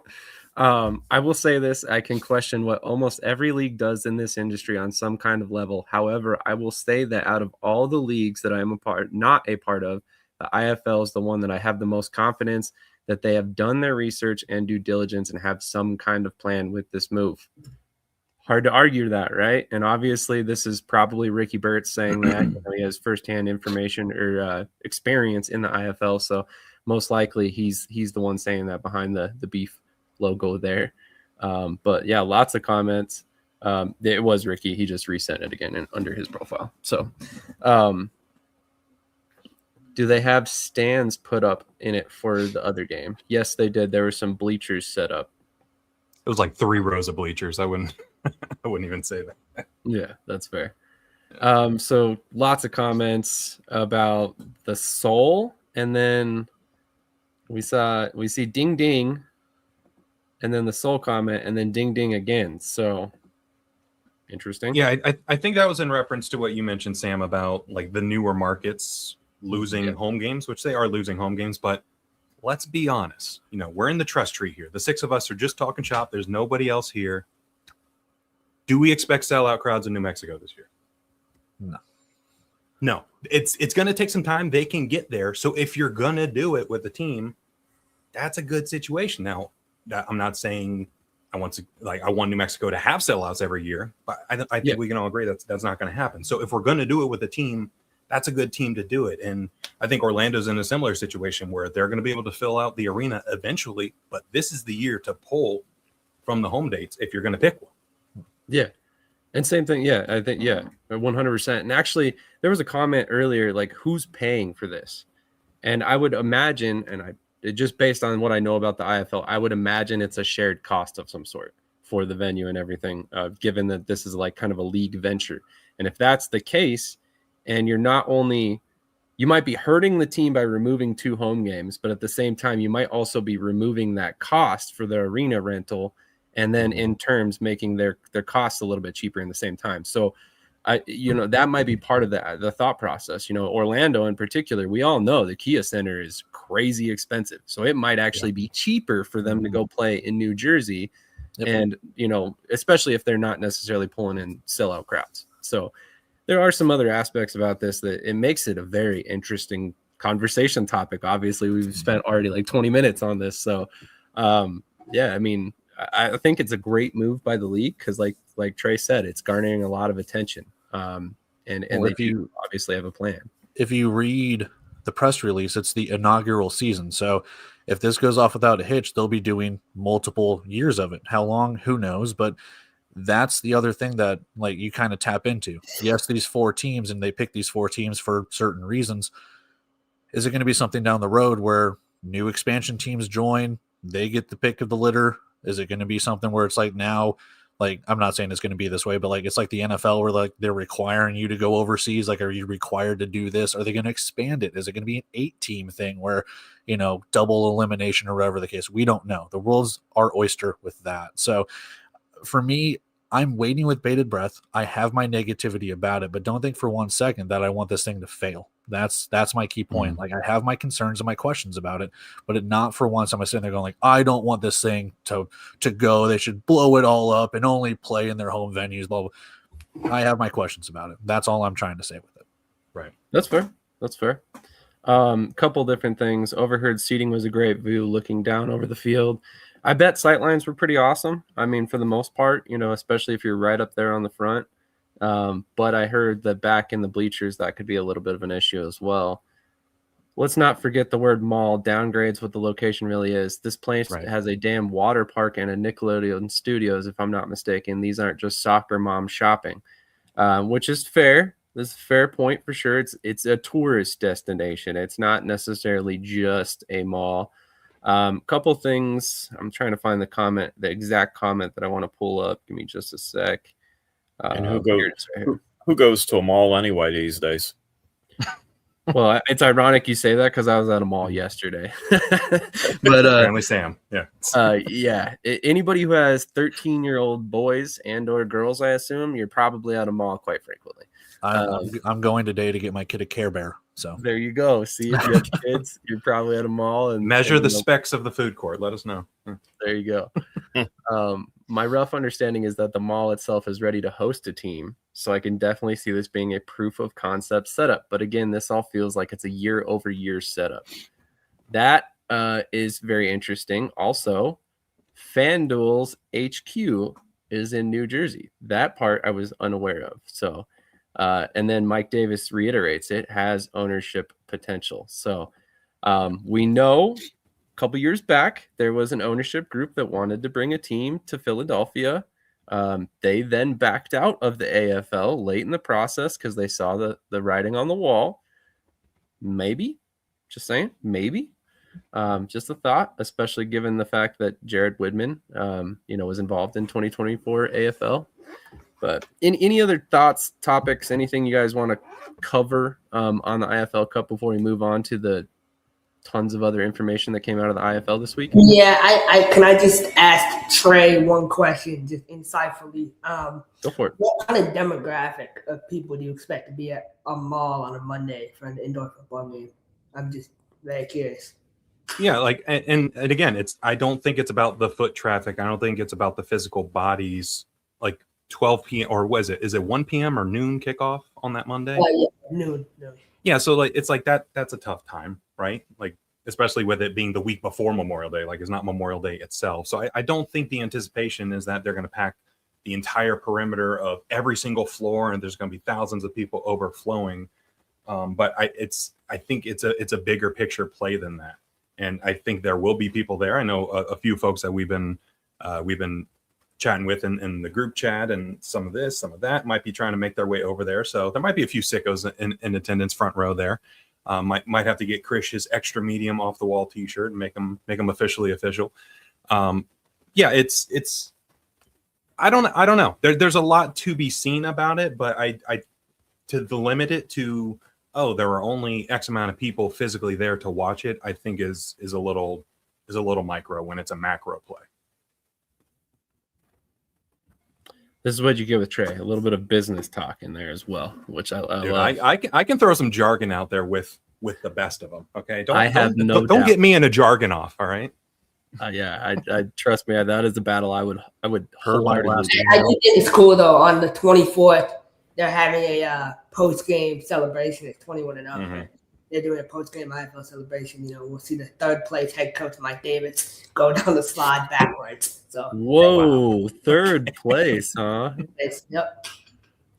Firebirds fans will drive down I mean, maybe, but Albany's always been an arena rules town. So they don't have nets. They don't care. Yeah, and it's also Jargonoff.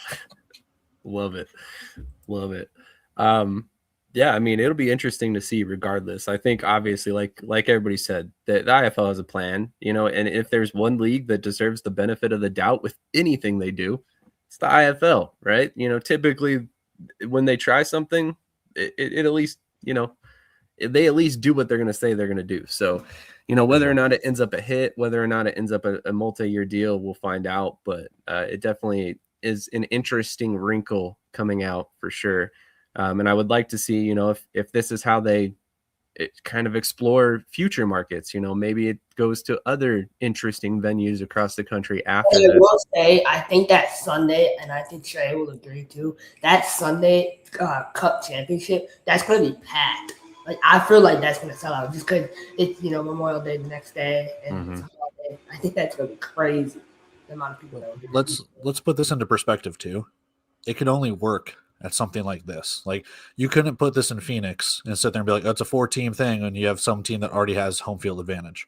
The other thing that you can look at the aspect too is it's kind of cool to think that you don't know who you're playing the next week, whether it's for third place or the championship. That's the exciting part of it too. Like, Orlando wins, Arizona wins, whatever, and you're like, oh, we have a week to try and get film and do whatever to try and stop the other team. Like, that's part of the exciting process of this is you don't know who you're playing after you win or lose. So that is something to actually really look at and go, this is actually kind of a cool concept.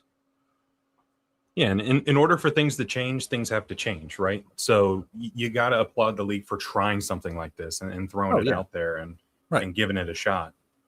Like I said, I don't like the idea personally. That doesn't mean I'm going to sit there and be like, we need to blow it up. I'm going to go watch insert league and stuff. Like, I will look at bated breath because the amount of times that you have been burned by multiple leagues, multiple teams, multiple whatever, you have to approach it with cautious optimism. And that's what I'm trying to do here. Raise the questions. And if it goes off without a hitch, like I said, I will eat crow. I'm not going to shave my head because I'm not Krish, but I will do whatever it takes to be like, yeah, I'm wrong. I'm happy to be wrong. I'm more than happy to be wrong because then I get my cake and I get to eat it too because the IFL does something great. And I'm like, oh, cool, I was wrong. But then the team or the league and teams that I like, I'm like, hey, they're doing something great over here. So, comment from Adam Snow: first indoor football style game with natural light. No, not technically. So obviously the arena football or the arena bowl a couple years ago was there, and it did start while the sun was still up. It ended while it was down, but that's not even it either. Spokane and Utah played outdoors. That was natural. I was gonna say there's been a couple different outdoor games throughout the years. I would love this to be like a neutral site thing though. Like the IFL could do more neutral site games. Like I would like to see Vegas play a game in the T-Mobile Arena. Something like creative like that. I think that would be. Now, do you think they ever go to a neutral site championship game where they like a situation where the championship game is in one location every year, never moves? No. So okay. I mean, that was just something that came up. I was like, could they do the IFL championship in Jersey? I mean, it'd kind of be weird given that they're more of a West Coast kind of biased league, but it depends on who's pulling the strings though. If it's FanDuel and they want it over there, then I'm sure that FanDuel would be like, hey, we're gonna do it over here. So they should have never done it in Tucson, in my opinion. I think they should have kept it in Vegas. The only issue I can say will agree with this too is that like the Vegas when they did the championship, they did it too early in the day. They were doing it at like 1:00 on a Saturday. If they did it at night, I feel like they would have sold out. But I mean, it'll never happen. But my wishful thinking would be like if you announce the expansion team, that team gets the championship. It's a neutral site, and let's like say Fishers, like Fishers was announced. Your championship game is going to be in Fishers. That's going to drum up support. It's a neutral site, and then hey, here's our expansion team. The championship game is going to be played here. Bring fans out and say, hey, these are two of the best teams. And that's how you go for it. That's my wishful thinking. I don't think it'll ever happen because you still need to get the nets. You still need to get the turf. You still need to get that, which I don't think a new expansion team will have that by the time the champion's there. Could be wrong, but that's my wishful thinking at least. So you're saying like the year before a team launches, you play the championship in their venue? Yeah, so like Todd Tryon has gone on record a couple of times saying that he wants expansion teams to have a long runway. He doesn't like teams getting announced a couple of months before the season starts because it's not good. So say, for instance, they announced Fishers, and Fishers had a whole year, maybe year and a half to get all of their stuff ready. And they already had stuff in place, obviously with the Indy Fuel and the ECHL with the marketing department and stuff. So if you sat there and did that and you're like, hey, we're going to put the championship game there, I think it could work. Now they were building an arena and they had to get their own turf because it's different. You know, they got the gray silver turf compared to the natural green. So I get it. But at the same time, I think it would be kind of cool if you announced like, hey, New Jersey's getting an expansion team. Let's do the championship game there. That way it boasts that fan base. To be like, hey, we've got the championship game. Come out and watch the 2 best teams in the league. Yeah. That's not a bad idea. I like that idea a lot. And I think there's ways you can make that happen without having to have the new team foot all the bill. You know, I mean, obviously every team has their own, equipment and stuff. So maybe it's a situation where you just move something up for that game or something. But that's not a bad idea. That's a good way to kind of whet the appetite of the market that you seasoned before. So I think that's definitely something they should explore. To make it a little bit easier, I think they either buy a new turf, because again, it was at Tucson. Tucson had green turf. Tucson does not have green turf. They have silver turf as well. So they bring in new turf for the championship games. They paint the logos and everything on it. So you could always do that at whatever venue you're doing. You just got to make sure that you've got the nets and stuff, which I'm sure you could take from a different team. It's a one game. So worst case scenario, if you want to do that. But like I said, that's personally my wishful thinking. I would like to see the Orlando logo on the field when we play Vegas, because that was supposed to be a home game. So, but that's unrealistic. Yeah, I think they're gonna go with the, lean into the neutral site aspect, not necessarily put home logos down. But yeah, hey, who knows? Hot Topic and Wetzel's Pretzels. Hey, you know what? You knock eating a pretzel while watching football, man. But literally, my wife gives me crap because I will go to the mall strictly to go to Auntie Anne's and get me a pretzel. I'm just saying they have some amazing pretzels. But anyway, that's a topic for another day.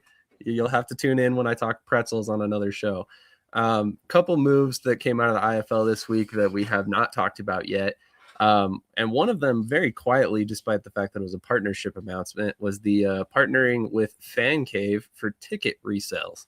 So, I mean, obviously there isn't much to unpack here, but I wanted to kind of throw this around the room and see what you guys thought about this partnership. It kind of caught me off guard, almost like something that I didn't feel the league necessarily needed per se. But let's go to Trey first on this one.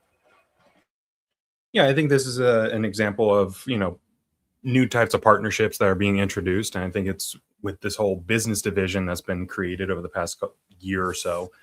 These are the types of nationwide, bigger partnerships that they mentioned last year, collecting demographic data and learning who our consumer is so that we can acquire these types of partnerships. And I think we're starting to see some of the fruits of that labor come to play. So it has potential for them to grow together, which I think is a really interesting spot for the IFL to put themselves in.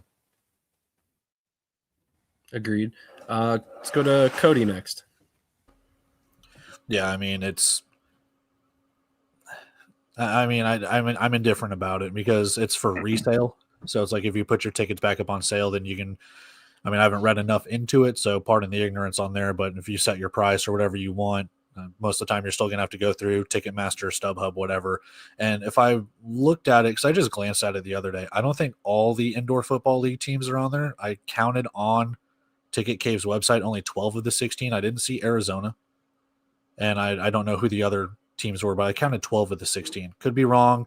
There might have been a glitch in the matrix where they're still adding the teams to the website or something like that. But yeah, we'll see how it goes. I don't really think it's a factor, to be too honest. You're not selling out the arenas. No one's clamoring for those, but yeah.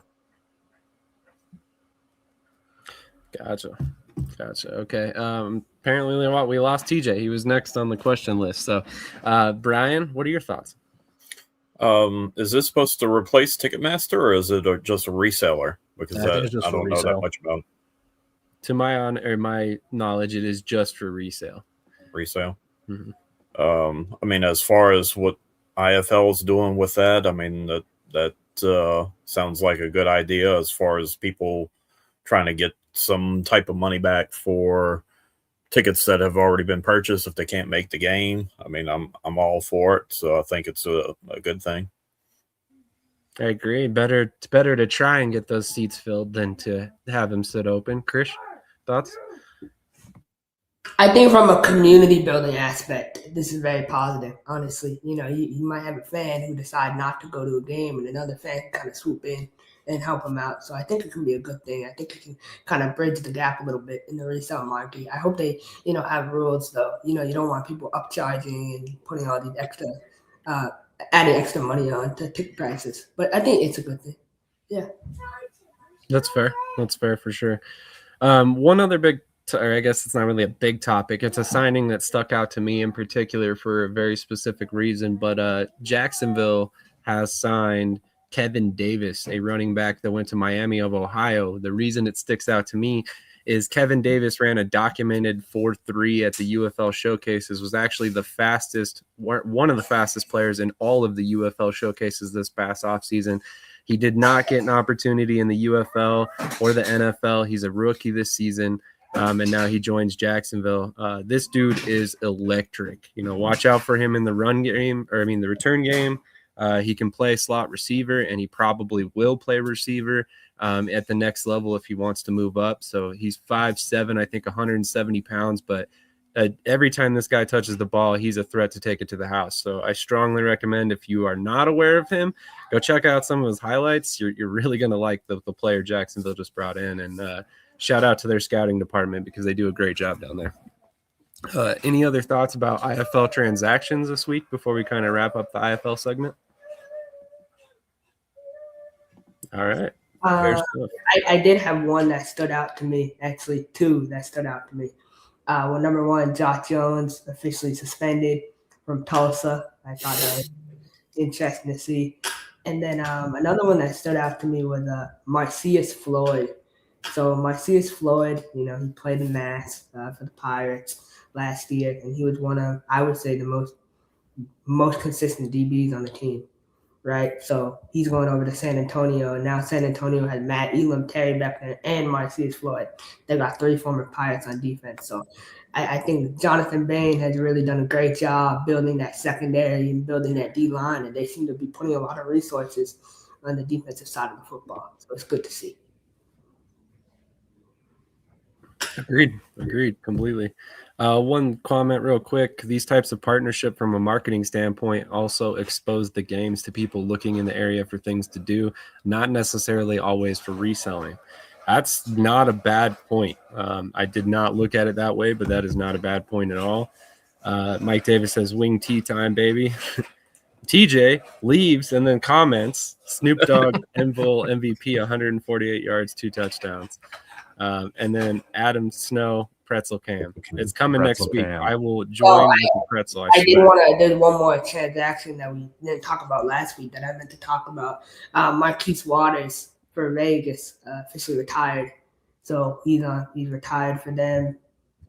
And they signed they went ahead and signed Trent Tatum. I don't know if you know that name. Trent Tatum played at Georgia Tech, so he'll be coming in with Ian McBurrows. I mean, he's definitely not Marquise Waters, but he's a good linebacker.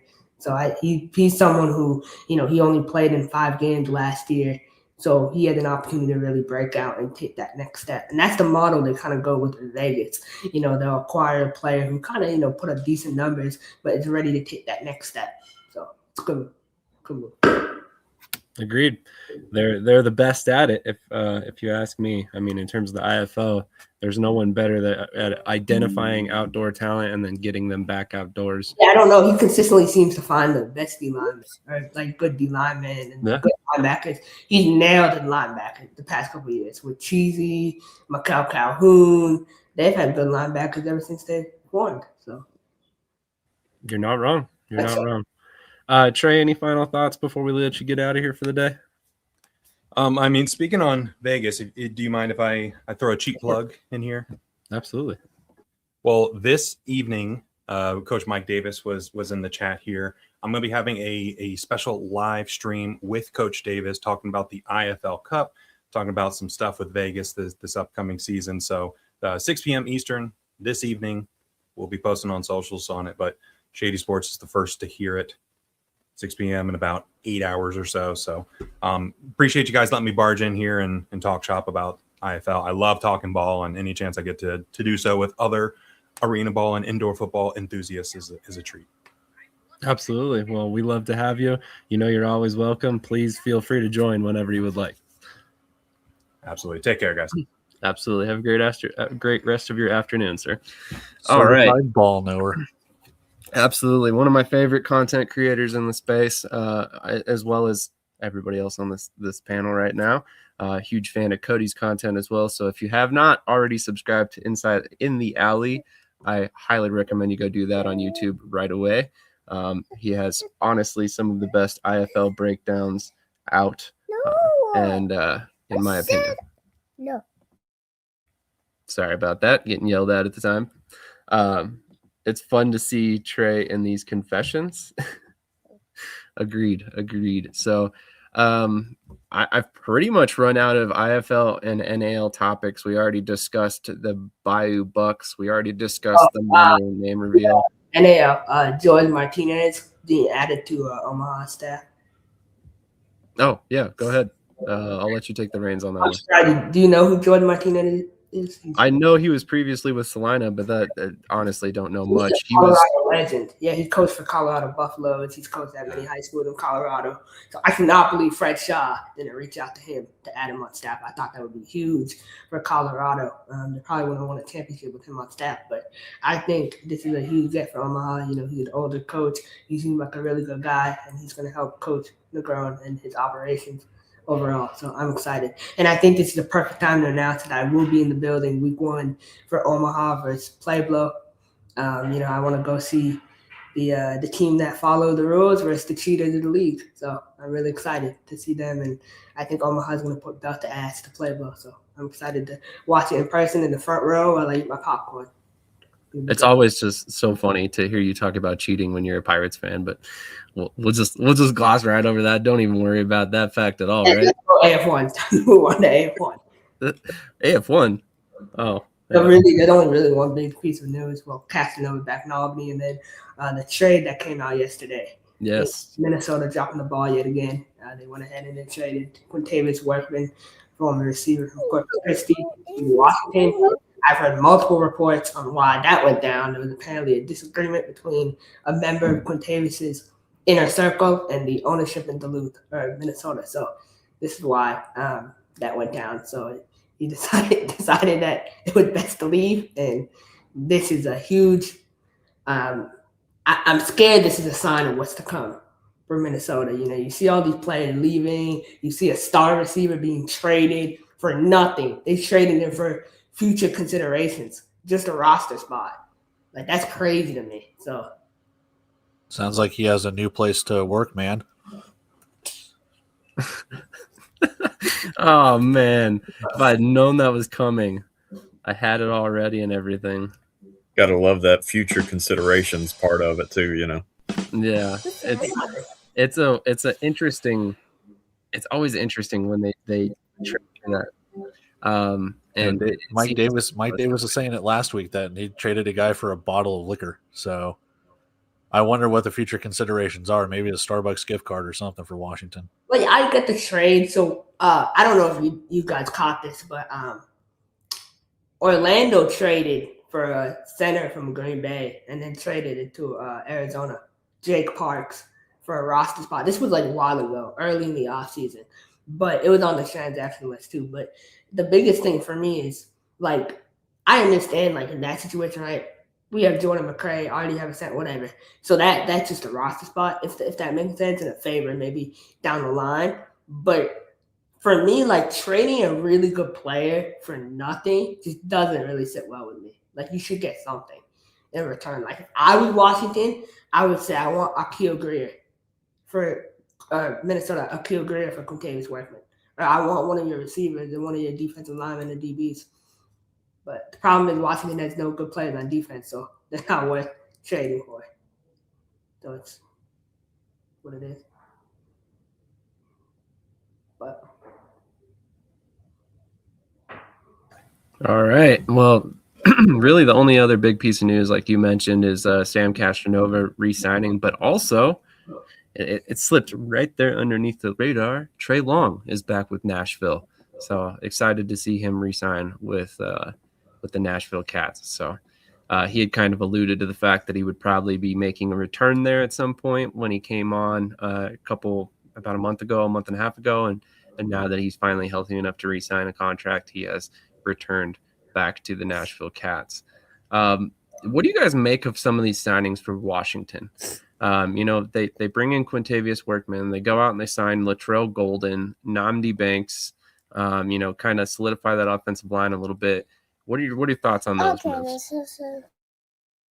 Obviously, you bring in Jake Oliphant back from Beaumont. And Jake Oliphant, in my opinion, is one of the best centers out there right now. In the NAL last year, he was the best center. And now he goes to AF1, and I believe he's a top-tier caliber center and offensive lineman. And so you have him. And then, another thing is like their offensive line was terrible last year. So they wanted to rebuild. Latrell Golden, he spent time in Colorado. He's a pretty solid guy. You can rely on him. These moves on the offensive line are about replacing Tariq Stewart, right? When Tariq Stewart moved up to CFL, they had a big hole to fill. So they're trying to find a guy to replace him. And then it might take time, but I actually think these are good moves. But, it's all about the quarterback position. Vincent Espinoza had never started a game in the arena style of play. So even though he's played with the Black Bears for a little bit, he never actually started a game in the arena style. Giovanni Sanders led all of indoor football and in all 3 leagues in interceptions last year. So it's, those are and then Adam Cruz is the 3rd quarterback. So it's all about the quarterback position. I'm just more worried about I think they're putting so much focus on the offense, they've kind of lost sight of the defense, in my opinion. We shall see. Mike Davis says some of these trades are to get around our restricted free agency rules. So that makes sense for sure. Interesting. That liver, I'll tell you that much. Rule, is it, Coach, if you can clarify, is it 2 for the IFL, 2 per team? I think, yeah. 2 restricted free agents? I think you can only sign 2. Gotcha. Interesting comment here that I was not expecting to see this morning. Jim Manure checking in. Hopefully I pronounced that last name right. I apologize, James. So yeah, awesome to see that. He runs Inside the Walls, the media network for the NAL as well. I think he's involved with the Jacksonville Sharks as well. I did want to ask you guys too, just for as teams kind of, because it came up last week, as teams approach training camp, right? There'll be guys every year that won't show up or refuse to report. What is the best way for teams to kind of have guys ready to fill that roster spot? Is it tryout guys? Is it a database? What do you think the best way for guys to, teams to fill up a roster if they lose guys during the season? Well, as a team, you have to be prepared for these situations. I think that you take context clues, leading up to anybody signing with your team. How responsive are they, throughout the process?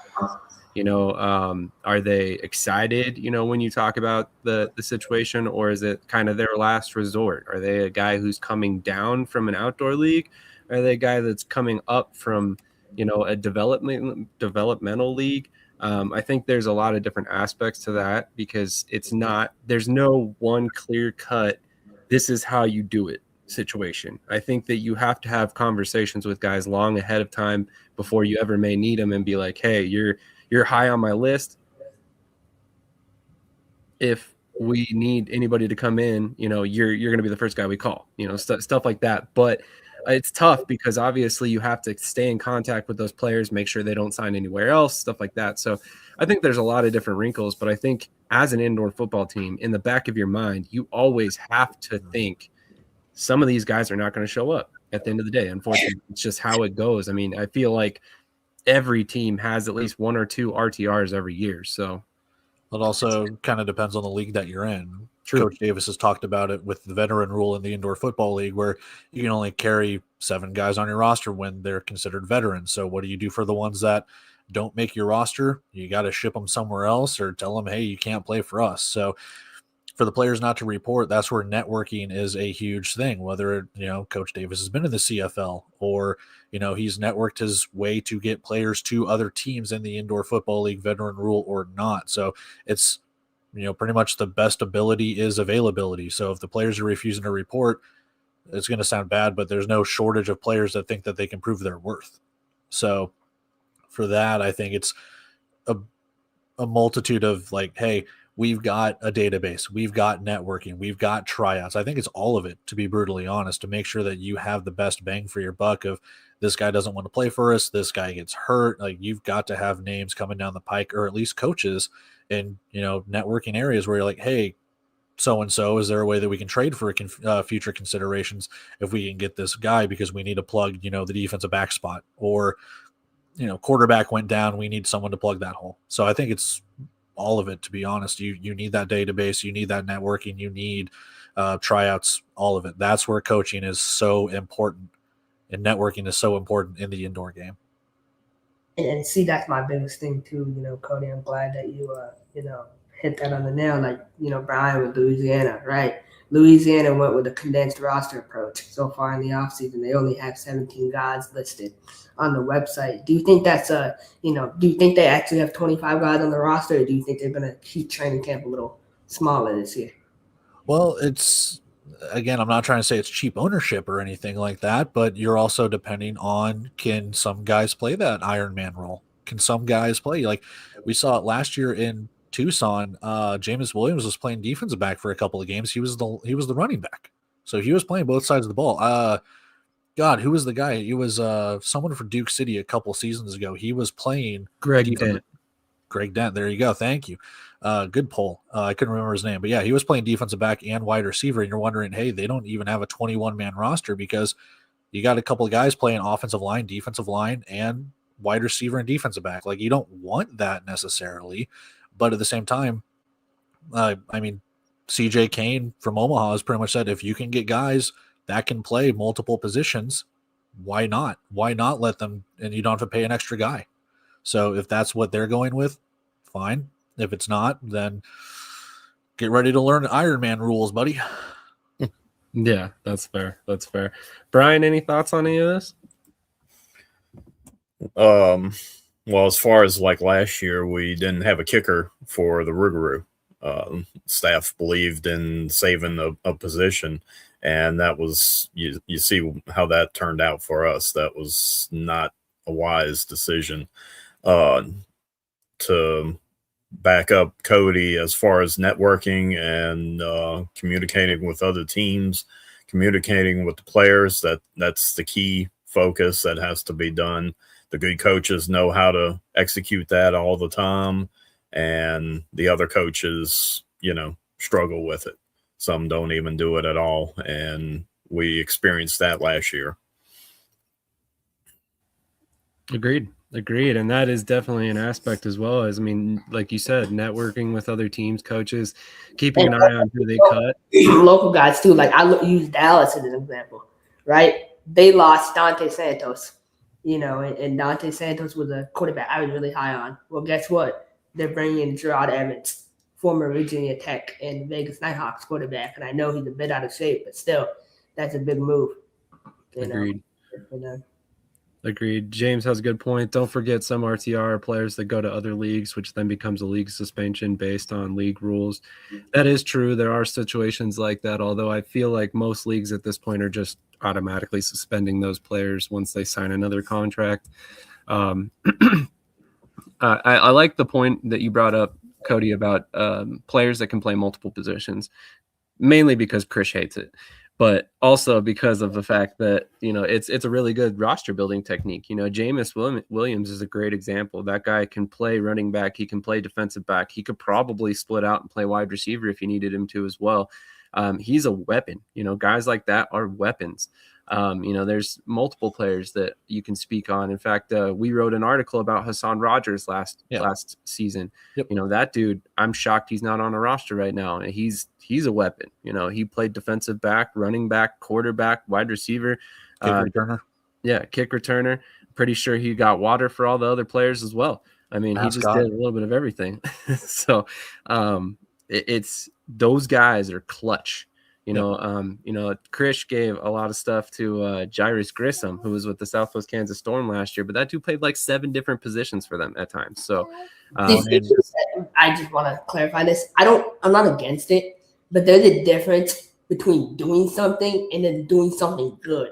You know what I mean? Like, you can play all these positions, but that doesn't mean you're good. You can be below average. Counterpoint to that, TJ Davis. Backup quarterback, wide receiver, return man, CFL with Winnipeg. That's why he's in the CFL, though, because he's proven that he's good. I'm saying for every anomaly that there is, there's going to be guys that get those opportunities. And to Sam's credit, if you can prove yourself in those positions, regardless if it's kick returner, regardless if it's a wide receiver, if a CFL team takes notice and says, hey, you're good in all of this stuff, but let's, dwindle it down to this thing so you can focus on that one. It's kind of a jack of all trades, master of none. So if we can get you to do this one thing really well, you can excel. And I think that's what, CFL teams, UFL teams are looking at. Can you do all of these positions? Great. Let's find the spot for you on our roster, and then you can focus on that. Exactly. And like last year, I used an example, one of the games, Dante Luce, one of our offensive linemen, he got hurt. He's with Indy now. And, Michael Mason had to step up and play offensive line, left tackle, for the whole second half of the game. And, sometimes, and it's good because he played offensive line in high school. So he had that experience. There's guys with experience like that too, for sure. This is one thing that, Mike Davis points this out, but I wanted to kind of touch on this a little bit. So he says, would you rather be great at one position or average at 2? Yeah. So let's talk about that for a second. So TJ Davis, a guy that Cody just brought up, right? TJ Davis was a college. We can use Antonio Wimbush for Coach Davis if you want. Yeah, there you go. Good point. But so TJ, to finish my point real quick, TJ Davis, college quarterback, very athletic guy, was basically told coming out of college, you will not be a professional football quarterback. Yep. So what does he do? He uses the IFL and that backup quarterback role to get on a roster, be given the opportunity to play another position, specifically wide receiver in his case. And then he goes and plays wide receiver at a high enough level. Eventually, it took 2 years, I think, for him, to the point where he got a look at the CFL level as a wide receiver and a kick returner. So I think that's a huge way that guys can potentially develop a pathway for themselves to the next level. Right. Jairus Grissom would be another guy that I would use as an example. Now, dude's 6'3", 215, perfect size for a wide receiver. He's extremely athletic, but what kind of gets in his way sometimes is he wants to stay as a quarterback. He wants to play those multiple positions, whereas TJ Davis, I think, realized, hey, if I want to get to the next level, I want to play at a high level, I need to focus in on wide receiver. But my ability to play these other positions is what keeps me on the roster year over year to focus on wide receiver. Right. So that's just one aspect of that, the whole bigger picture scenario. All right. And to Coach Davis's credit, would you rather be great at one position or average at 2? Of course, it's going to be great at one position because that's where your bread's going to be buttered. I think when you look at the Jameis Williams situation, injuries kind of forced him to play defensive back for Tucson for those couple of games. And he was doing it really well. I mean, there's a reason why Travis Hunter is Travis Hunter and there's no one else that is Travis Hunter. So, and I know I'm using that on the NFL level, but at the same time, like, there's a reason why people have gone away from the Iron Man rules. Practically everyone is because you're more specialized in high school. You're more specialized in college. You're doing that one position, possibly 2 positions, whether it's, special teams, what have you. So I get exactly where Coach Davis is coming from. Yeah, he's not wrong. And like he says, TJ better focus in on running the full route tree to make it Winnipeg. Yes, that's accurate. He's still got room for development, but he showed the physical traits and enough on film for them to take that chance, which they never would have taken if he didn't have that film because obviously they never took it the 2 years prior. So I think there's an opportunity for players like that to be able to find their niche and utilize that to get to the next level, even though they technically are a jack of all trades at the IFL level. So, any other points you guys want to make before we get out of here for the day? No, I think it's all good. I love seeing these players get opportunities to move up. Shaheem, I see Jim in the chat. Shaheem Battle, right? DB moved up. That's the second DB, third DB, set. I think third player this offseason that's moved up. So I think it's really good to see guys get opportunities to move up. And, versatility is good. Versatility is a really good thing if you can, be good and master, like Coach David said about TJ, right? Yeah, he has to get the route tree down, and he has to come into Winnipeg with that mastered already, right? Because those CFL camps, they move so fast. And all the camps at the next level, like they don't really have time for you to sit around and develop slowly. They need you to make improvements fast. So.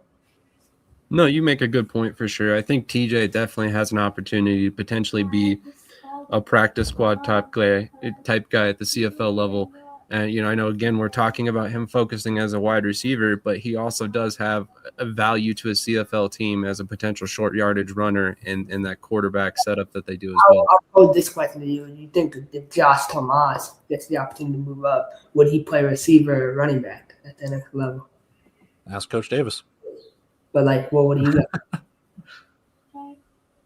I'm sorry, re-ask that question? Like for Josh Tomas, if he had the opportunity to move up, right, would he play running back or receiver at the next level? That's right. He's on Vegas. Ask Coach Davis what he wants. Yeah, I was going to say running back's probably his best bet. I think that proving he can be a true 3-down running back is probably his best way to get to the next level. But, obviously Coach is literally saying what I'm trying to explain here. But, yeah, his ability to play running back in 3 downs and then, potentially be motioned out as a wide receiver and stuff like that is what's going to get him to the next level. Plus returner, of course. Yeah. Isn't there concern for injuries to increase or wear and tear with Ironman rules? 100%.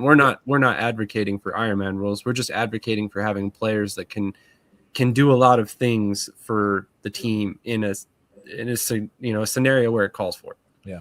Not like that they're playing Ironman. You gotta remember, this is Day One's first show, so little bit of slack with that. But like with the Ironman rules, how do you want to put it, or how do I want to put it? Like the games were fine, but it was with arena rules. I can't remember if there was ever Ironman with indoor rules. There might have been, but that was way before my time ever watching this. With that and injuries to that, you were forcing other players to come in out of necessity. And that's the thing I was kind of mentioning with Jameis Williams is like he had to play out of necessity. You don't really want that. And that's where the networking and stuff comes in. You're going to have a huge pool of players, whether from the tryouts who didn't make it or whether, you have a training camp roster in the indoor football league of 40 players and you have to dwindle that down to 25. So it's not just tryout guys, but guys that just didn't make the cut. You're going to work your way through that, through coaches on other teams, other leagues, and say, hey, do you have a guy I could probably sign for a couple weeks or the rest of the season? And so that's kind of the reason why going away from Ironman, I have this huge pool of players that, not just you can pick from, but a lot of teams, can pick from as well. And, some teams get roasted by it, some don't. And, them's the breaks. Exactly. That's why we play the games, sometimes the healthier team wins and the team that has done the better job of preparing for injuries wins and not always the best talented team on paper. So it's a war of attrition, man. I mean, injuries are going to happen regardless of Ironman rules or not. I mean, how many years have you seen teams you think they're going to have a good season and just get obliterated by injuries? And you're like, well, plug and play, man. Till next year. Yeah, exactly. Especially in the IFL, this is more of a factor than some other leagues because they do have 17 regular season games, 17, 18 regular season games. So 16, but you were close. Sorry, 16. You're good. 16. You're fine. They play 20 weeks though. So there you go. 20. I get what you're saying. So yeah, regardless, it's a much longer season than the AFL that I think is only playing 12 games this season, and NAL, which I believe is 10. So, and then TAL and the other leagues that have even smaller. But yeah. Anyway, I'm pretty much out of stuff to talk about for the day. You guys, have any final thoughts that you want to get out right before we split? I know Krish will have like a long form question to ask any moment. For me personally, go check out the previous episode of In the Alley. I posted one last week. I'm hoping to get one out this week to talk about the IFL Cup since that's all the rage. My 2 cents, which is what you've watched today, and obviously with the new insights from Trey, from Coach Davis and stuff, there's definitely not necessarily opinion changing, but definitely some insights I personally didn't think about. So shameless plug for the channel there. Absolutely. By all means, please subscribe to In the Alley. Obviously we have him on the show regularly for a reason. Really respect his opinion, his insight, and love his content. So that's why he's here. So, but I will say this. Sam will say this. I will never say this. No expert, just a guy who likes to watch the game. That's it. No insider information, nothing. Just a guy who likes to watch the game. Simple as that. That's fair. Ricky, let's be honest, though, guys, with the Iron Man concept, the players back then were way different than today. Yep. Today's players are so much bigger, faster, stronger, etc., that it make it more and more difficult to excel at one position, let alone two. Like Mike Davis said, it's hard. You're not wrong. You're not wrong. And that is a good point. I think a lot of people forget that back in the day, the AFL style was a lot more prominent at every level of football. And now it's just not. Guys would play both ways in college and the NFL at that point when it was real prominent in the AFL as well. So something I was told by a former coach as a fan at a game I attended way back, Iron Man rules were created in part because of the initial lack of interest for players to come play arena ball. So they needed to maximize the product on the field with smaller rosters. I saw it 2 days ago on In the Alley. Great show. No AIF. There's not really anything to talk about in the AIF except another West Michigan blowout. So, they had a game last night. As per usual, West Michigan rolled over their opponent quick, easy, and in a hurry. There was really not much competition there. The Union did score some touchdowns, so at least it wasn't a showdown. Todd Simmons played in that game, number one. I'm sorry, who? Todd Simmons. Ah. Yeah. I thought he was with Wyoming. I thought he was with San Antonio. I guess not. I'm so confused. So he played for the Pennsylvania team? Yes, last night he was number one. He didn't really do anything, but yeah, he was out there. He played all 4 quarters. Yeah. I'm so confused. How does that even work? He's signed to another team in the league. So what did they just allow him to go play in the... All right. Yeah, that's why we're not talking AIF right now, because there's. I'm all out of stuff. No, I'm really excited for the IFL Cup. Good to see Coach Davis in person, and it'll be good to connect. And my advice to him is stay on the bus, man, because we're gonna blow New Jersey up. So. Oh wow. Hope you're ready. Isn't there a reason why you guys left the Northeast in the first place? The snow. Snow. There you go. Yeah. It's that winter weather. They're supposed to get there's a 20% chance of snow in Tampa for the Winter Classic or Stadium Series or whatever for the NHL. So there's potential for snow in Florida. There you go. Hey, Alabama got snow recently, so if they can do it, anybody can. But on that note, we're going to go ahead and bid you guys adieu for the day. I apologize for being tardy this morning. Thank you to you guys kicking off the show without me. I really appreciate that. Thank you to everybody who watched. If you haven't done so already, make sure you hit the like button. If you're watching on any other platform other than YouTube, do us a solid, jump over to the YouTube, hit the subscribe button. We're on a quest for 3,500 subscribers. We just topped 3,150 last night. Would love to hit that 3,500 before we have one of these indoor leagues kick off in March. Obviously not counting the AIF, which kicked off a couple weeks ago. Sorry, I should be more specific. The NAL or IFL kickoff in March. But yeah, definitely jump over, hit the subscribe button. If you have not done so either, check out our merch at brandingblanks.com in the Shady Sports Network section. The AIF has a weird thing where they have players sign that they agreed or at least mid-season to play elsewhere. Hey, more power to them. That's one way to get players into the league and allow them to play as many games as possible. And it would make sense why a guy like Todd Simmons would sign a contract if he can have that sort of flexibility. But, on that note, we're going to leave you guys with a reminder of one of our great sponsors here of this program.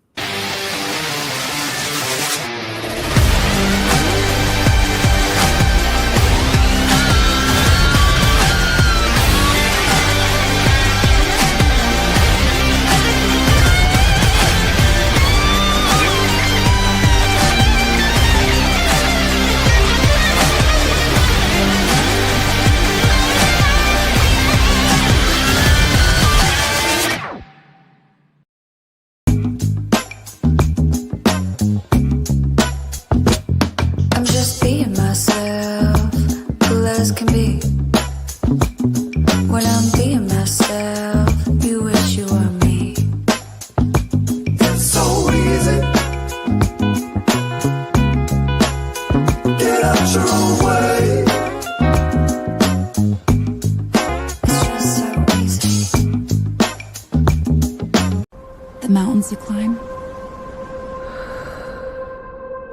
Maybe stairs. The records you set. Maybe personal. The fans you inspire. Maybe family. No lights. No camera. Just action. You don't have to be a pro. You just need HoneyStinger. Yo, what's good? Cedric the bus driver here. I don't know about you guys, but I know what I will be doing every Tuesday, Saturday, and Sunday. And Thursday nights too. I'll be over at Shady Sports Network, so catch up with me. Holla at your boy.